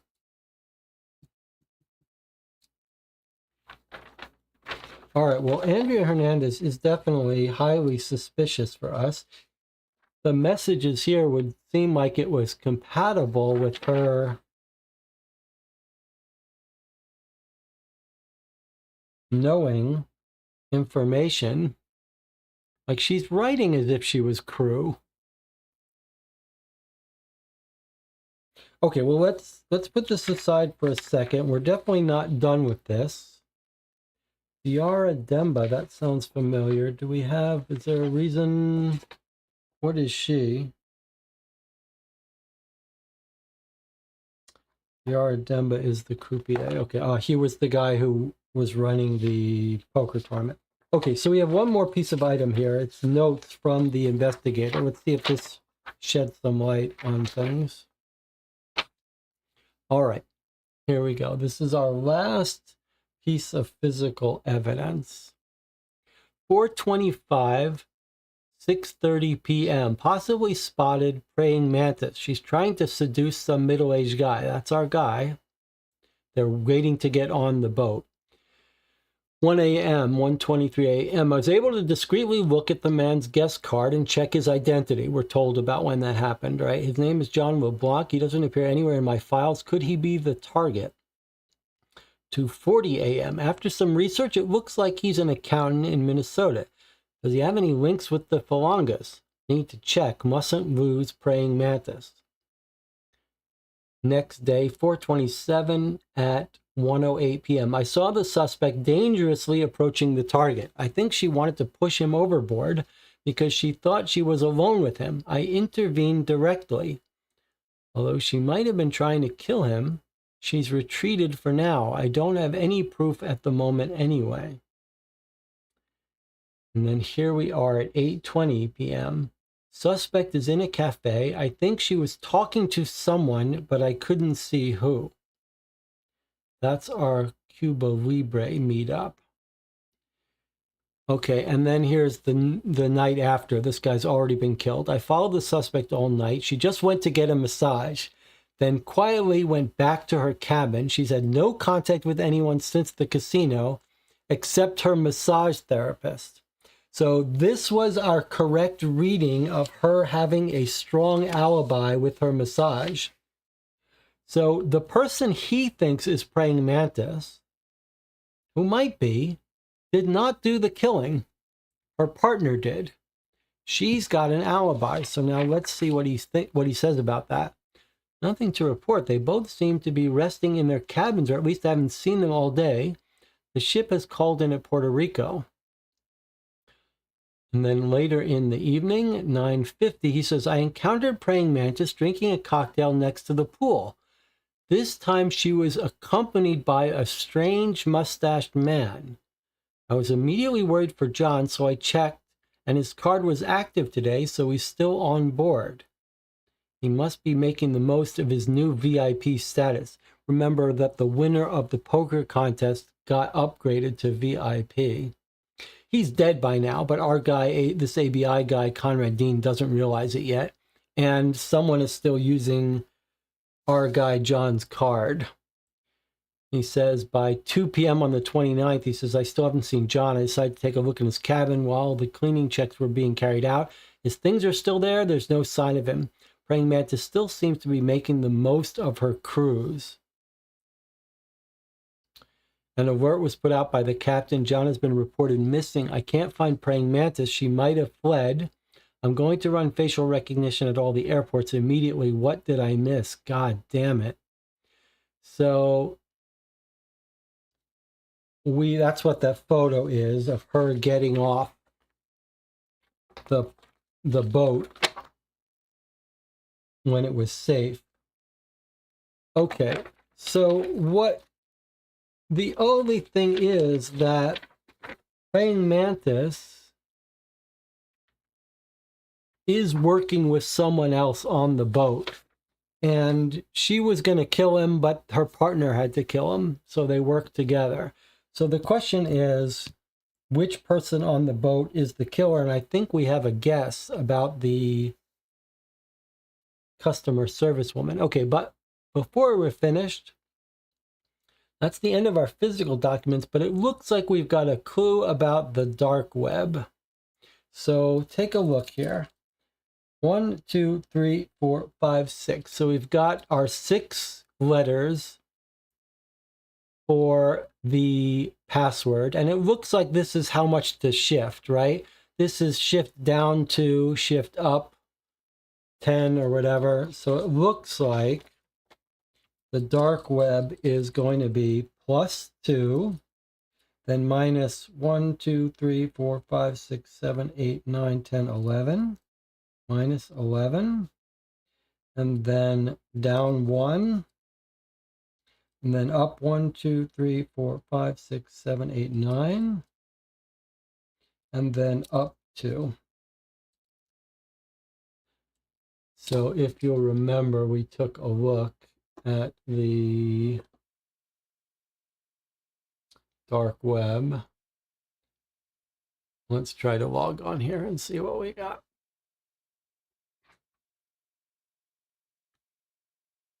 Okay, so we said down to up 11. 1, 2, 3, 4, 5, 6, 7, 8, 9, 10, 11. Down 1. Up 9. 1, 2, 3, 4, 5, 6, 7, 8, 9. Did I miss one? Yes, I did. 1, 2, 3, 4, 5, 6, 7. Up 7. Okay, so up 7 here. I'm sure the channel pointed it out. 3, 4, 5, 6, 7. And then up 2. And it turned green, so we did it. Okay. www.party.com. They're using websites that are real websites. That doesn't seem like the right thing to do, but okay. Guns. Organize your bachelorette parties. So here we have starting earliest, going latest. Okay. So the first message is April 15th. Cicero says, anyone available to organize a bachelor party starting on 4/25/22? Praying Mantis says, always available for you. Cicero says, great. Target is, okay, that's going to be John LeBlanc. Okay. We don't need to decode it. We know that's going to be John LeBlanc. Praying Mantis says, normal method. The client says, yes, as always, Daddy Cool won't be far behind you. Communication method available on board. So Daddy Cool is going to be the partner. She says, great, message received. Then a moderator said, a moderator says, damn it, I'm always too late to the party. PM, Praying Mantis is always too quick for me. Praying Mantis says, sorry, LK, I'll leave the next one for you, promise. He says, LOL noted, enjoy. Carlos says, do you organize extractions?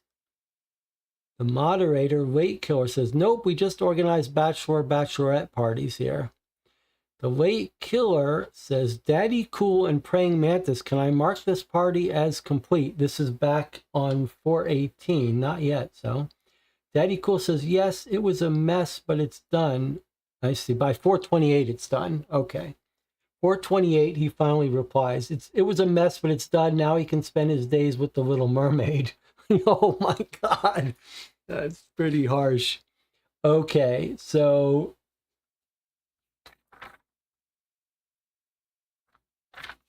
all right, so that's the end of our dark web. Pretty creepy. And now we know that the final piece to our puzzle is identifying who is Daddy Cool. Because Daddy Cool was the actual person that murdered them and pushed them into the ocean to live with the Little Mermaid. So let's just look at this, then we'll take our break here. Who else is investigating the sheep? We know the answer to that is Conrad Dean from the ABI. Who is Praying Mantis? We know that's our Rossini, Chiara Rossini, who seduced him. Why did he disappear? We know that too. He stumbled on the Faranga Mafia family's illegal business, and they needed to take his laptop and get rid of him since he discovered stuff. Now, he was killed. Who is the murderer is Daddy Cool. The last people needs to be, what is the identity of Daddy Cool? That's the part we don't know. I noticed that our woman is traveling alone.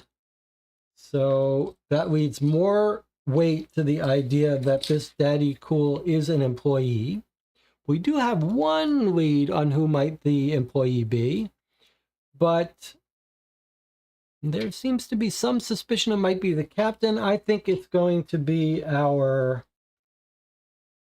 customer service rep. Is there any clues more to her other than the fingerprints? We're going to have to check that out before we finalize this, but it's time for another break. I'll see you in 8 minutes for the wrap up of Missing in the Caribbean.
We are back. You're watching Co-op for Two. We're finishing up the case of Missing in the Caribbean. So checking in with the chat, there's a little concern about the Little Mermaid joke. There really is a statue on the boat of the Little Mermaid. I don't see any. Oh, the Little Mermaid. Okay. There is the Little Mermaid statue. 5. If we look where it is on the boat, is it where he got pushed off? Not really. That's all the way over here. It's just a joke about living in the sea. Okay. So, I am guessing that Daddy Cool is our customer service manager. It seems very likely that it's a staff member or the captain, so we have to rule that out. But let me make the case here that it's her. First of all, we're told that you can't get up to the deck where this guy was pushed off unless you have a VIP zone card. So it's either one of the people staying in these rooms here, the suites, or it's a staff member. And we have no reason to think it's anyone else. So I think it's a staff member. And then it looks like that the person who made their way up to push our person off was dropped off a bottle of champagne in front of this door as part of their excuse for loitering about. And we believe here is the charge of the champagne that the person brought up. So I think someone has ordered a champagne to this room to give them reason to be up there, or to deliver it to room 801. That's what's happened. Okay. So they've placed a fake order to bring champagne up to room 801, but we're told by our old elderly couple in 803 that saw the death that there's no one actually living in these rooms, which is why this says mistaken order. So now it's much clearer that we've got a crew member. So a crew member has put in a fake order for this room, has brought up the champagne, knows the guy's going to be here, left the champagne downstairs, come up masked, and pushed him off. So I think for sure we're dealing with the crew member. Now, I want to point out that this customer service manager has come up a couple times. Now look at this entry here. Passenger witnesses him being drunk at the bar. And look what she says. She says, she describes the scene where our guy John LeBlanc was bumped into by the ABI guy who took a look at his past, whatever. But look here. The bar started to empty around then as the night went on. A young woman who seemed to be the customer service manager asked them if everything was all right. This is on the first night. Now, can we track that to... Why did you give me the signal? I can finish the mission. This is on the morning of the second night. I think this is where the signal was given. The customer service manager, this is the first night, the night of the 25th. The man and the woman were hanging out. Our praying mantis and John are hanging out. The bar is emptying out. Our woman was about to do it. The customer service manager walks over, says, "Hey, is everything all right?" And that's the signal, abort. And that's why on the next morning at 4 a.m., that same evening, 4 a.m., Praying Mantis sends to the customer service manager and says, "Why did you come over and give me this signal? I was about to do it." And she says, "I think we got a problem. We got this guy snooping around doing this stuff. He's an investigator of some sort. He's dangerous. Here's his name. Do you know who this is?" "No, I don't." She says, "Okay. Steal the target's laptop tomorrow. Problem, a hostess is helping him. I'll take care of it." This is the customer service manager again saying, this guy's getting help from a hostess, but I'm the customer service manager. I can take care of this. I'll call her away, do whatever. In fact, 8:08 in the morning, is that our Yelp being called away? There it is. There it is. There's our Yelp. It's not at Cuba Libre 8 p.m. problem. It's here she is leaving her desk to take care of it.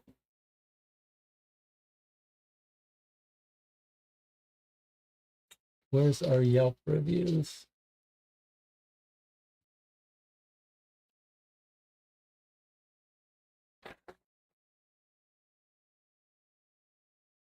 Here, look. Here's the customer service manager saying, "I had to step away for 5 minutes." Right? At around 8:15.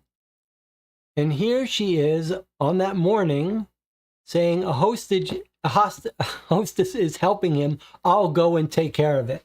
That's why she was away from her desk, because she had to step away to get rid of this hostess.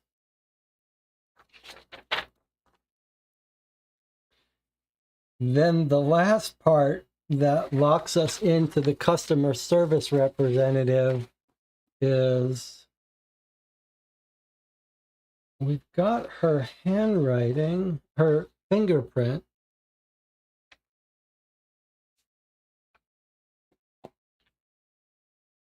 Where's our fingerprint? So we have our fingerprints of our customer service person, Andrea Hernandez. And the question is, where have we seen her fingerprints? And here they are on this suspension. Now, I'm not sure, though, why they're there. I mean, like, why is she searching around the captain's? Why does she have her fingerprints on the captain's notes? Maybe just because she's entering everywhere. I also would argue that she's the one that would have perfect access to, remember, his card is being used when it shouldn't be used after he's dead. I think that's our customer service crew who's got access to his card.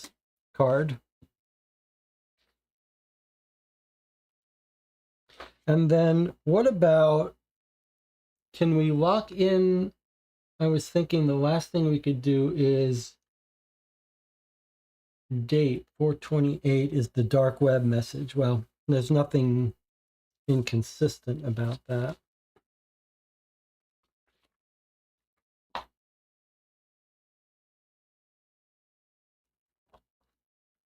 The ship is in port during that time. She could have sent that dark web message, but I don't think there's anything more there. All right, so I've made my case. I believe that's who it is. Now, the only other question I have for you, we have figured out who's leaving this note. That was the woman who got fired. So that's that.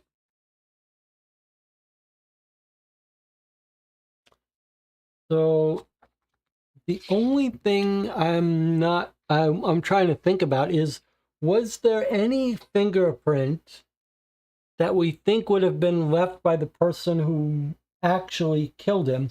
No, I don't think so, because most of the time the effort is being made by the praying mantis. But it's not the praying mantis that kills him this time. It's Daddy Cool. I just wish there was some extra little clue that she would use the nickname Daddy Cool. How about, we don't have any writing by her, so we don't have any of her handwriting, we don't have any of her language. Yes, we do. Hold on, I take it back. We do have her messages. And we do have her writing on the dark web. Is there any word she uses, anything that would give her away? As always, Daddy Cool won't be too far behind you. More clue that it's a crew member. Okay, where is Daddy Cool writing? He says, yes, it was a mess, but now it's done. Now he can spend his days with the Little Mermaid. That's the only message by Daddy Cool.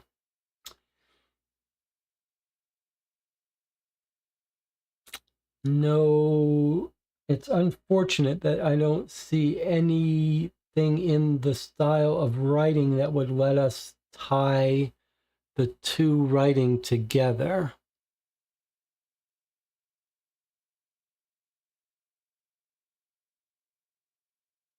No clue that she works as customer service, no clue that she wears glasses, etc.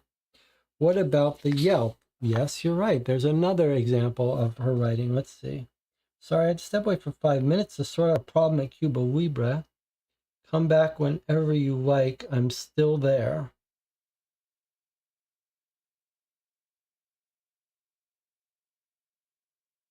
I suppose that we could confirm my theory here.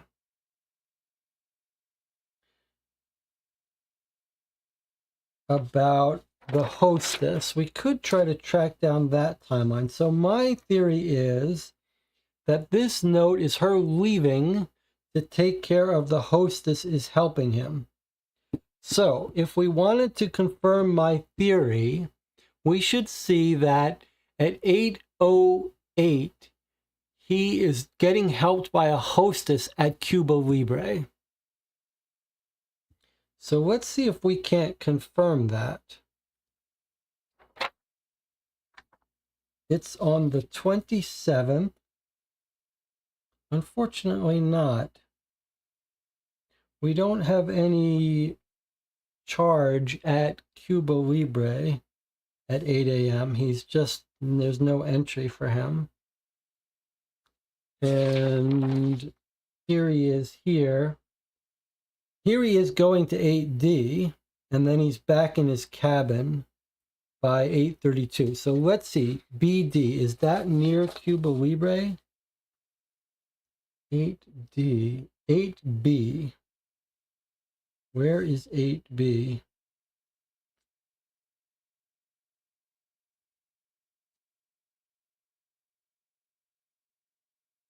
And where is Cuba Libre?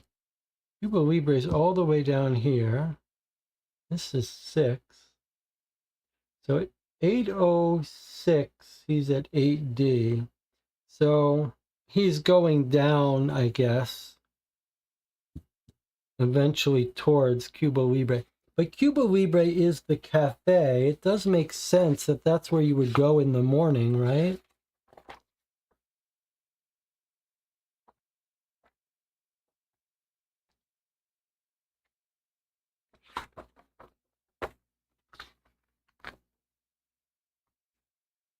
Any other mention? What have we got here? Casino, cabins. No mention of Cuba Libre. What about our investigator?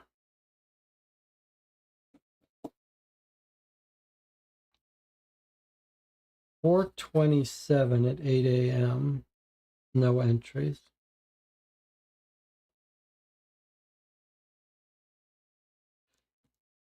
Suspect is in a cafe. I think she was talking to someone. I couldn't see who. This is this weird little thing where it seems like it's 8 a.m. or 8 p.m. It feels like it might be a little bit of a mistake.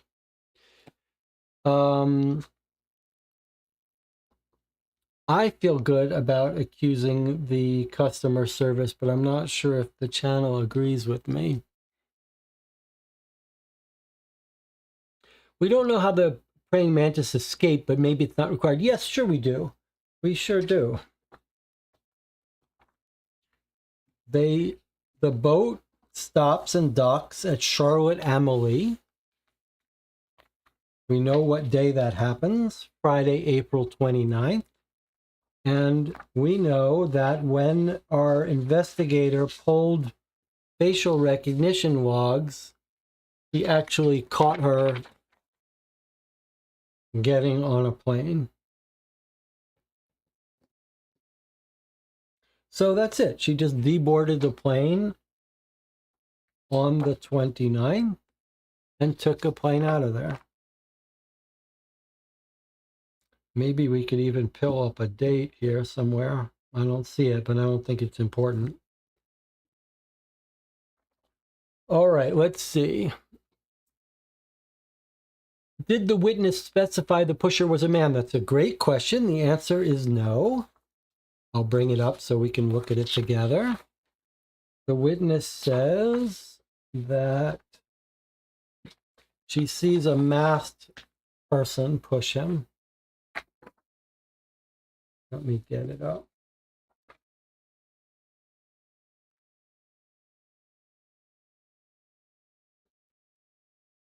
Okay. She sees the guy. I saw another person masked. The person ran towards the man and pushed him overboard. My husband said it was dark and I must have been imagining things. So no note that it's a man or a woman. This is our tournament.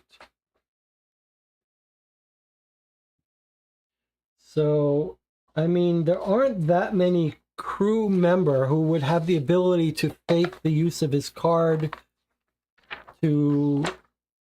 I have another theory also. So it's not clear who would be able to fake his card, get access, bring the champagne, order the fake champagne in order to arrange it. I did think of one more thing, though. We're told about alcohol ordered after hours, and are we told who can bring it? Because that's how we think the killer got the excuse to do it.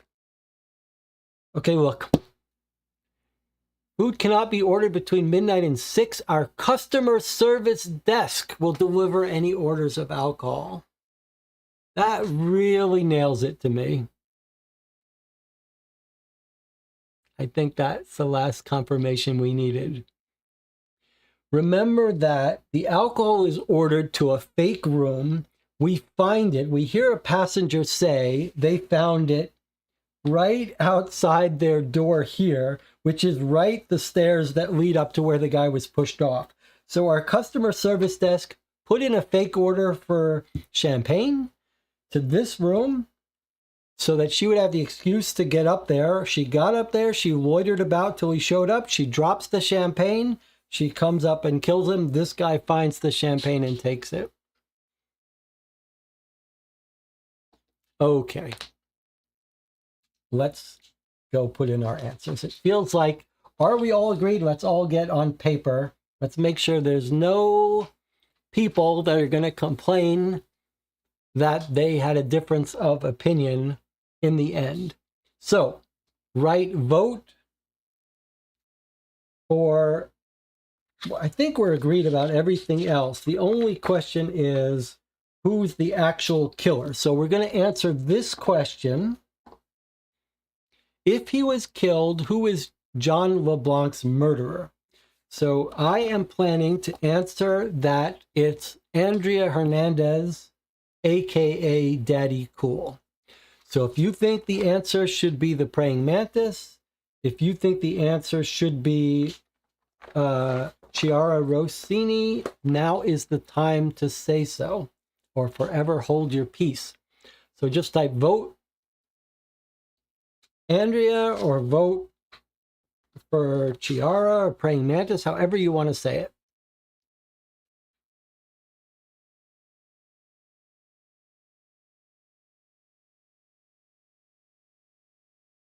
And if you've been silent this whole channel, but you're here and you want to vote, please feel free. There's no, this is not a private group here. Noah says, for the record, I would have got it if I had the physical papers. Well, you did get it. Everyone got it. It's a I think it's a miracle that any of you can play along with me without having these physical documents in front of you. I certainly wouldn't be able to play these games without the stuff in front of me, and I know it takes a special kind of patience to sit with me as I do all this. I do appreciate the company.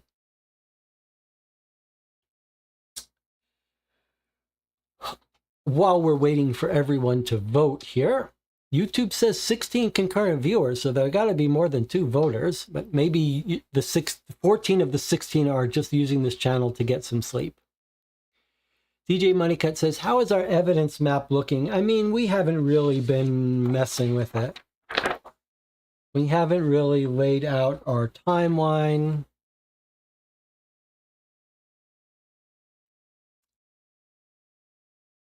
These aren't that, I know some people swear by them. For me, at least sitting at the table, these aren't that useful. I like the index cards a little bit better. But I could see you could try to come up with a... Oh, look, this is giving a little too much away that she's one of the 4 people here. I don't like that. In fact, you know what? I don't like this document. I like that it's got this timeline victim. Like, I like the idea of it. I really do not like this pre-filled out part. Like, this feels like I don't want this here. I really don't. I don't want the game nudging us to think that these are the only 4 suspects of the crew that we have. That seems wrong to me. Luckily, we didn't pay too much attention to it. All right, so we don't like that. We're not using that.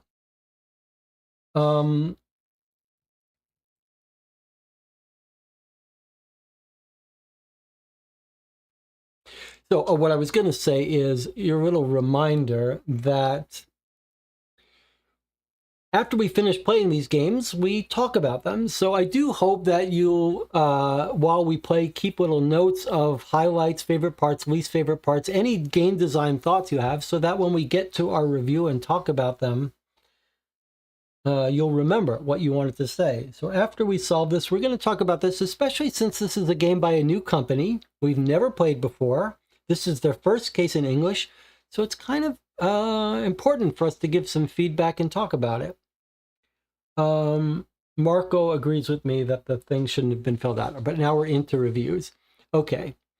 All right, well, I guess that's the best. We're going to get 3 votes, but everyone is on board with Andrea. I sure hope we don't accuse Andrea unnecessarily. We are going to ruin her career here, but I think she did it. She's on the dark web. All right, so we're ready to solve the case. Here we go. Exciting. All right, let's see. Let's see what this looks like. So, AJ, you think you've solved the case. Check your answers to the first 3 questions. Accuse the suspect in question 4. So first we answer the first 3, then it asks again. Okay, who else is investigating on the ship? So we click this. I see. So it's not a formal put in your answers and say, I know, am I right? It's just, we say it out loud. We think it's the ABI Dean, Conrad Dean, and now we see if we're right. Conrad Dean, ABI agent. He's been looking into the Falangas, a mafia family from New Jersey. For the last few months, he's been following a lead which led him to this cruise. The family's been using the voyages to carry out murders.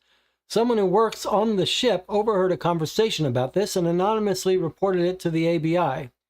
5 disappearances, all linked to organized crime, have taken place on the Colossus of the Seas over the past 3 years. Over the course of the investigation, he has already been on 12 cruises where nothing happened. He was starting to get tired of cruises, but this time is different. He has a known murderess in his sights, Praying Mantis, who sometimes works for the Falanga family. By the way, we think the informant is probably that woman who got fired for stealing. Okay, who is Praying Mantis? That was our Chiara Rossini. Okay. Chiara Rossini, also known by the aliases Praying Mantis and Ocarina Rishi, an anagram of Chiara Rossini. Oh, we probably should have picked that up, but we knew who it was. All right, now, why did he disappear? This is the whole thing about how he discovered the $3 million money laundering type embezzling. During the course of his work, he discovered that a company whose accounts he managed, Lean Industry, owned by the Falanga family, was involved in money laundering. As shown by the various emails, they tried to bribe him, but John didn't understand what they were doing. Then they carried out a fake prize draw to lure John LeBlanc onto the Colossus of the Seas and execute their plan. Okay, here we go. Our final answer. If he was killed, who is John LeBlanc's murderer? Okay, here we go. We think it's Andrea Hernandez, customer service. Oh, now it wants us to actually answer it. Select a suspect. Look, all these people we could choose. Okay, here's Andrea, our customer service. We're going to accuse her now. We better be right. This is going to ruin her career.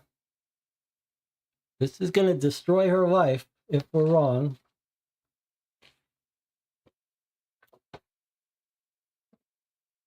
Here we go. She does not look like a cold-blooded killer. But is she? No tattoo of a gun on her neck? All right, here we go. We're going to choose her. The glasses are fake. There's no... Okay, here we go. We're going to accuse her. Congratulations. Yes, Andrea Hernandez is John LeBlanc's killer. Well done. You clearly deserve your reputation, and 55 Investigations thanks you for your work. Click below to see the full solution. Okay.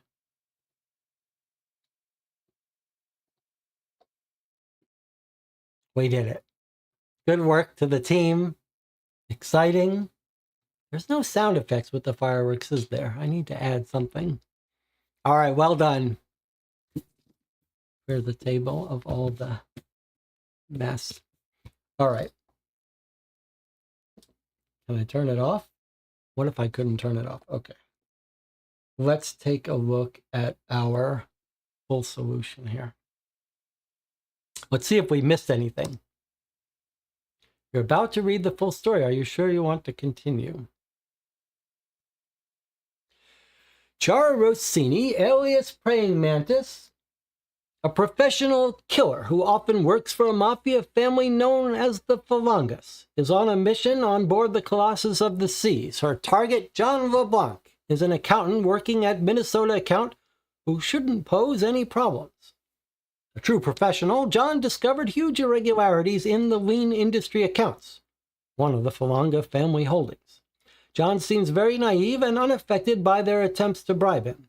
He even returns the money they quietly sent him. This left the Falangas with no other choice but to eliminate him. Lucky Agency, another company owned by the Falanga family, encouraged him to participate in a fictitious competition, answering extremely simple questions about capital cities to get him on board the Colossus of the Seas. John answered all the questions, but apparently he's not very bright. Yet somehow he still managed to win. He took the bait and truly believed he had earned his prize. Chiara's mission was simple. She had to seduce him, get him drunk, and push him overboard, making it look like an accident. She also had an accomplice, Andrea Hernandez, the ship's customer service manager, alias Daddy Cool, in case her mission became complicated, more complicated than expected. The seasoned professional made contact with her target on the first day. She even thought she could eliminate him on the first night. Her employers confirmed she could make a move whenever she was ready. She just had to remember that Andrea would warn her if there was danger by asking if everything was going well. Evening came and the scene was set. He was drunk. She even thought he was wildly in love with her. She simply had to lead him up to the top deck and push him overboard. She was ready. However, Andrea thwarted her plans by giving her the warning signal. She retreated and returned to her cabin to await an explanation. She messaged Andrea on her encrypted cell phone, and Andrea explained that a man had been watching them all evening. While she waited, Chiara had another mission, to steal the victim's laptop. Andrea used her position at the customer service desk to create a copy of John's Colossus card. The next morning, she took advantage of the fact that John was out of his cabin to eat breakfast and entered his cabin. But the laptop wasn't there because John was watching his favorite series. Andrea was able to verify the identity of the mysterious passenger, an American named Conrad Dean. There was no other information available on him except for one detail which jumped out and worried Chiara. His Colossus card allowed him full access to the entire ship. No passenger has ever had this type of card. Later that night, she received messages from Andrea scolding her for her incompetence. She said John had complained at the customer service desk about someone entering his cabin, but that it was embarrassing to work with such an amateur, but that wasn't all. They had a big problem. She had looked at the surveillance cameras, and a member of the ship's hosting staff, Raquel Luma, seemed to be onto them. The day before, she had slid a mysterious note under John's cabin door. Chiara asked Andrea to deal with the problem quickly. Feels like maybe they meant for us to get some of this evidence, but they decided against it. So this is all stuff we could maybe make sense filling in the background, but we didn't have direct evidence about this. But we did conclude correctly that Raquel Lauma was the person who slipped the note under. We did that by fingerprint matching. Chiara receives a message from Andrea saying she has an idea. John has signed up for the excursion to the Citadel de la Fiere in Haiti. Perhaps there might be an opportunity to push him, and people would believe he had unfortunately slipped and fallen. Feels like they might have planned to give us more text messages to this effect. These are all being phrased as text messages that we didn't get to see, but maybe she deleted them. She decided to visit the area in a taxi to avoid leaving any trace. In the Citadel, she was presented with a golden opportunity to make him disappear. She hugged him, ready to throw him into the void, but she was interrupted by the mysterious Conrad Dean. She decided not to try anything else during the stopover and continued to seduce John. Meanwhile, Andrea wrote a fake report denouncing Raquel as a thief. The captain suspended Raquel, and she was sent off the ship by speedboat on the evening of the 27th. We'll talk about that at the end. Night fell, and it was time to act. Too many people had seen John. There was also a very competitive Frenchman, Pierre Martin. It was the last hand. Chiara got a royal flush, but she folded, leaving John to win with three of a kind. John was over the moon. She slid him a message written on the bottom of a drink mat, asking him to meet her on the top deck, then left the casino. She went right to the back of the ship to the stern. She took care to avoid being seen. She went into the spa area where they offered a 24-hour massage service. She chose a Californian massage and relaxed there for an hour between 23:55 and 12:55. Meanwhile, Andrea was at her post at the customer service desk. She needed a reason to leave, so she put in a fake champagne order for an empty cabin. Because the customer service desk was responsible for room service overnight, she had the perfect excuse to leave her desk. But several customers were unhappy to find the customer service desk closed when it was supposed to be open 24/7. Now that seems like a mistake in terms of hours, but okay. Maybe it's multiple complaints about the same thing. As she moved around the ship, she left the bottle of champagne outside a cabin door. She arrived at the north of the top deck and saw John standing alone outside. The weather was stormy, and taking advantage of lightning striking the sea, she rushed forward and pushed him overboard. Then she quietly returned to the customer service desk. Chiara finished her massage and went straight to bed. The next day, Chiara entered John's cabin, stole his laptop. Chiara received a message warning her that the ship was being monitored by the ABI. Chiara decided to leave the ship on the 5th day at its stop in Charlotte, MLA. She was last seen at the airport fleeing directly to Panama. Your investigation has resulted in the arrest of Andrea Hernandez. Congratulations. Praying Mantis, however, remains at large.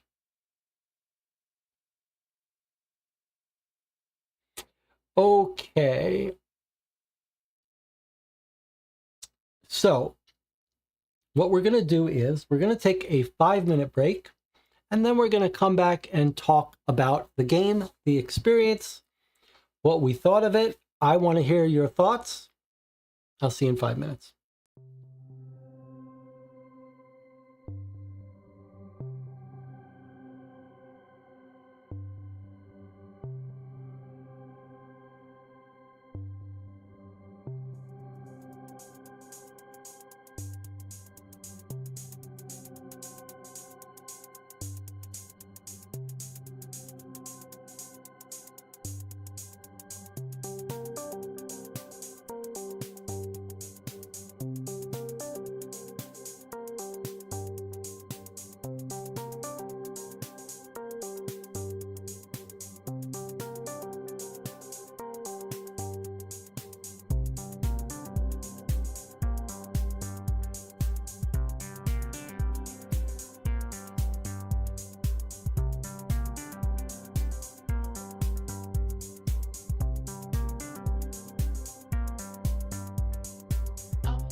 We're back to give our final thoughts on the game. I'm feeling like maybe we have a little bit of a split opinion here in the chat. Noah says this game had some good ideas, although it was very linear and didn't trust the player to make connections as much. Definitely didn't need to be sequenced into so many parts. Wouldn't say it's much, would say this is much better than Unsolved Case Files. Clearly not as good as Cryptic Killers.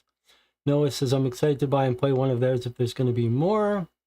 Marco says, I liked it. Little biased because we solved it. It was not super difficult. In fact, perhaps too simple in some parts. The plot in general was believable, quite interesting. Ending seemed well written at the end. I like the materials in the web. The clue sheets and the timeline is the part I like the least. Then there's some discussion about Unsolved Case Files. Okay. John says, I did appreciate the scenario wasn't immediately murder, although it did turn out to be. I appreciate these document games trying different things. DJ Moneycut says, I think I'm getting tired of document games. Okay, well, let me give you some thoughts, my thoughts. First of all, let's remember there's 5 games in this series. This is their first English translated one and is marked as difficulty 3 of 5. And I know some of their other ones are more difficult. I was extremely impressed by this. I think this was a very well done game. In fact, I would put this in the top tier of the cold case games we play. And you could say that it was on the easy side. I mean, I think that's fair. It's ranked as a medium easy. I would call this medium. I wouldn't call this an easy case compared to some of the really easy cases, but I would say this is a medium case. I think you could certainly say that it's staged into these 4 parts with these 4 envelopes, and I think you could say that most of the things we were tasked at figuring out were relatively easy. But I think it was that ending puzzle that was the heart of this case. The ending little twist that there is an additional accomplice, and figuring out that the accomplice did the actual murder and who was that accomplice. That was the punchline of this entire case, and that was not too easy.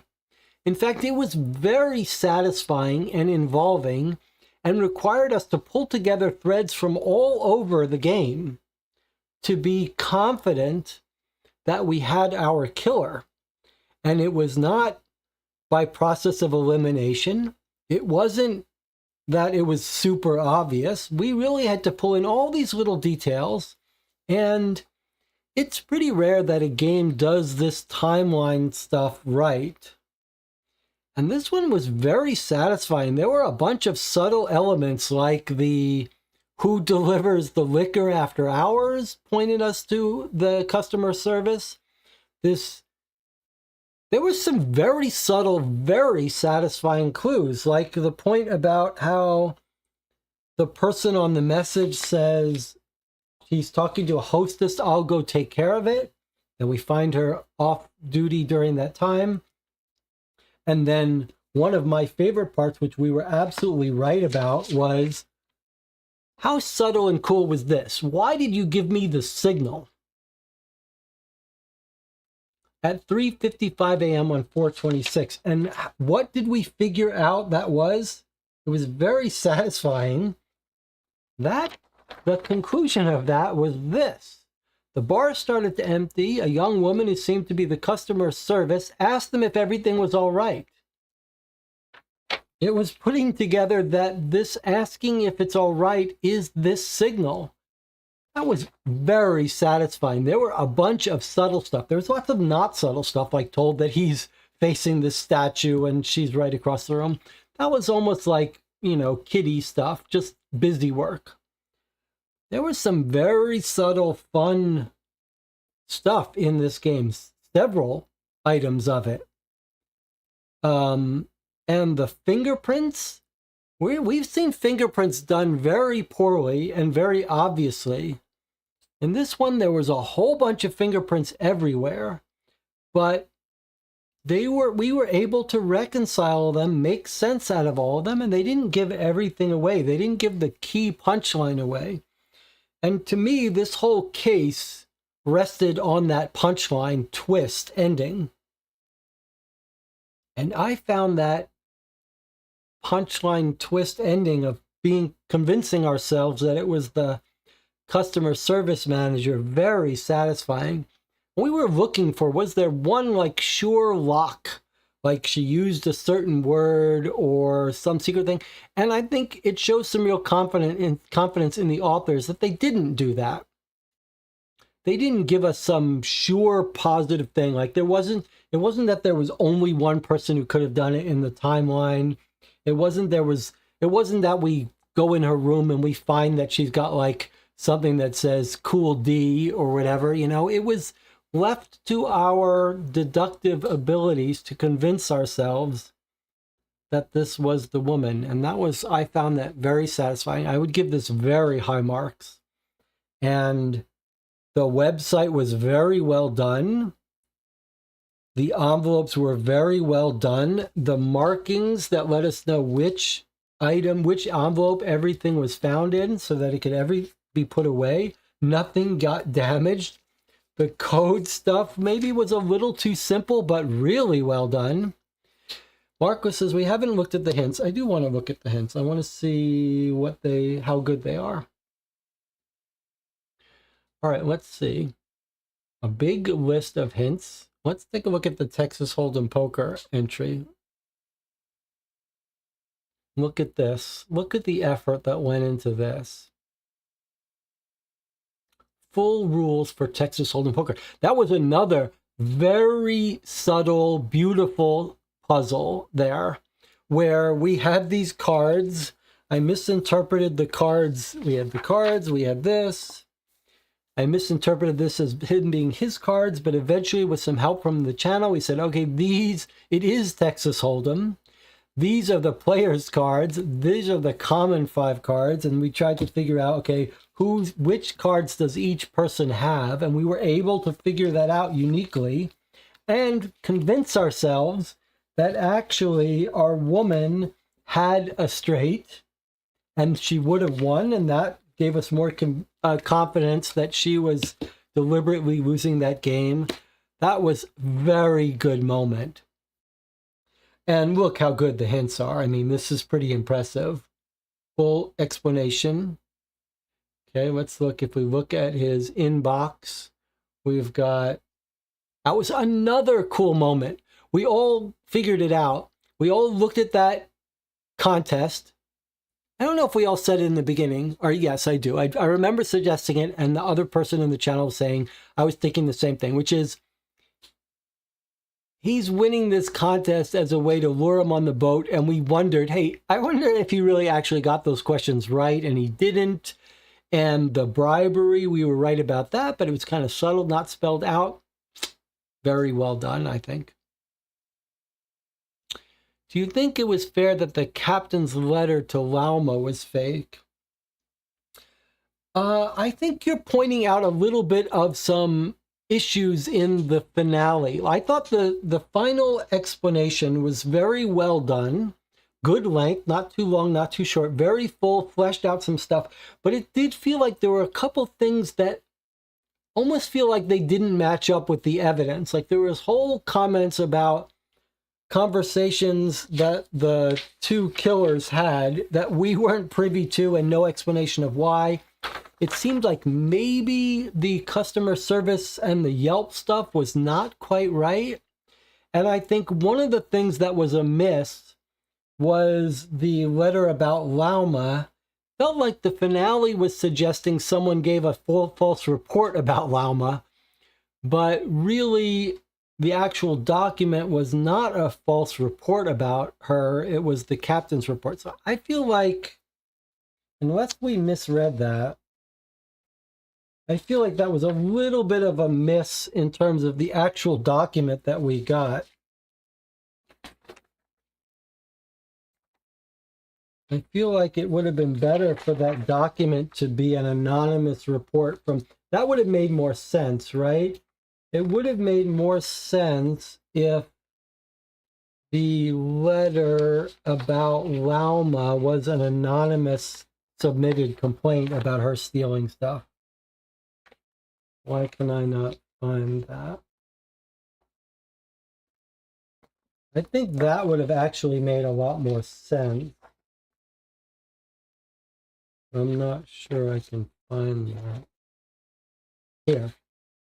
So what we've got here is the letter from the captain to her firing her with the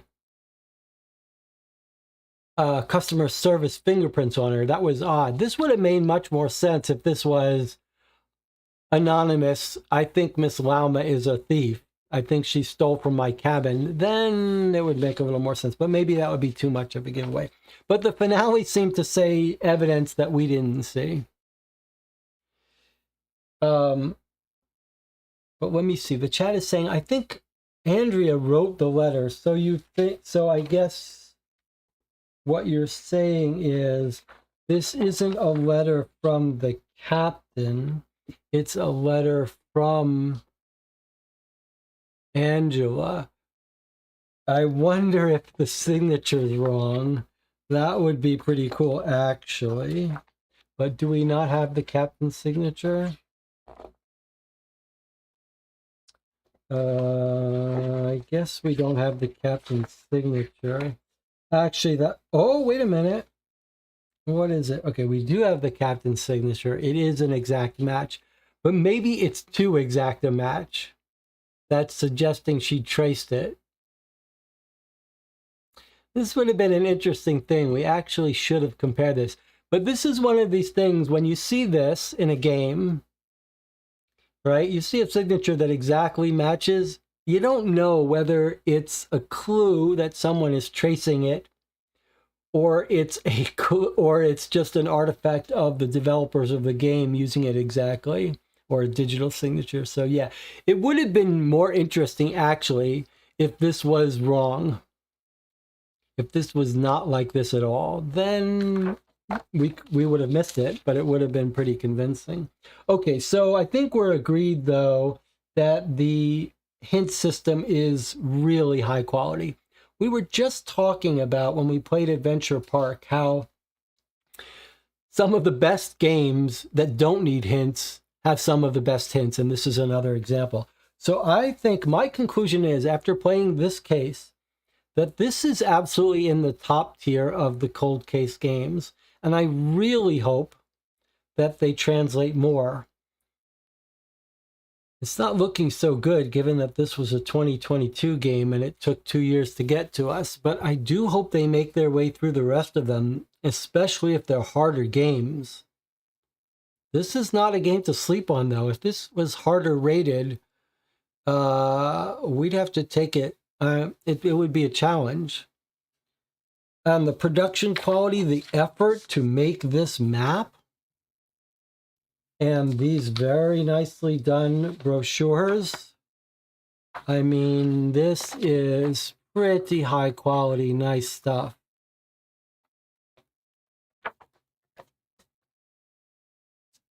I think this goes right up there, especially if you want a sort of, maybe if you want an easier game, although I think that ending, figuring out that ending stuff is a little tricky. Website was very well done. Let me take this moment to say what I normally say here. If you played this game with me on this channel, instead of purchasing it on your own, if this might have been a game that you would purchase, but you didn't because you watched it here, you could imagine if you're a company that would concern you about a YouTube channel playing a game that people would then stop people from buying because they've watched it. But there is an easy fix for that. If you like this game, go find a way to leave them a positive review on their website or on Amazon. That's like a carbon neutral thing. You would be doing them more of a favor than if you bought the game if you go leave a good review. These games are very hard to explain to get the word out when there's a good one. And it will mean all the world to companies like this, these small companies that produce these games, if you spread the word that this was a good one. And from my perspective, this was really a very good one, all around. I think maybe the production box was unnecessary. This could have been in a little Cryptic Killer's envelope. And yeah, no complaints here. Very good. There was some mention in the channel about how we weren't that motivated to care about the victim. I disagree. And Marco says, also let them know you want more translated. I disagree with you. First of all, if you're French, you should go buy all the rest of these, although they're not that cheap. They're a little expensive, but maybe that's because of this box. I think it's time to save some money on the box. If this costs you $5 for this very heavyweight box, unnecessary. I've never seen a thicker piece of cardboard. Save a couple bucks on that. What was I saying though about the disagreeing? I disagree. I disagree with you that we didn't care about this guy. His mother wrote us a note. I immediately felt bad. Then we got his text messages to his mother about his cat. And we were filled in on his dating profile. And we saw his blog. And we saw his emails of him trying to be a good worker. He was honest. He was excited about winning this trip. He loved his cat. We saw pictures of his cat. We saw pictures of the cat memes he liked. And we got a very charming, touching set of messages with his mother, where his mother says, make an effort to meet people. He met a nice retired couple that he thought was sweet. He meets someone.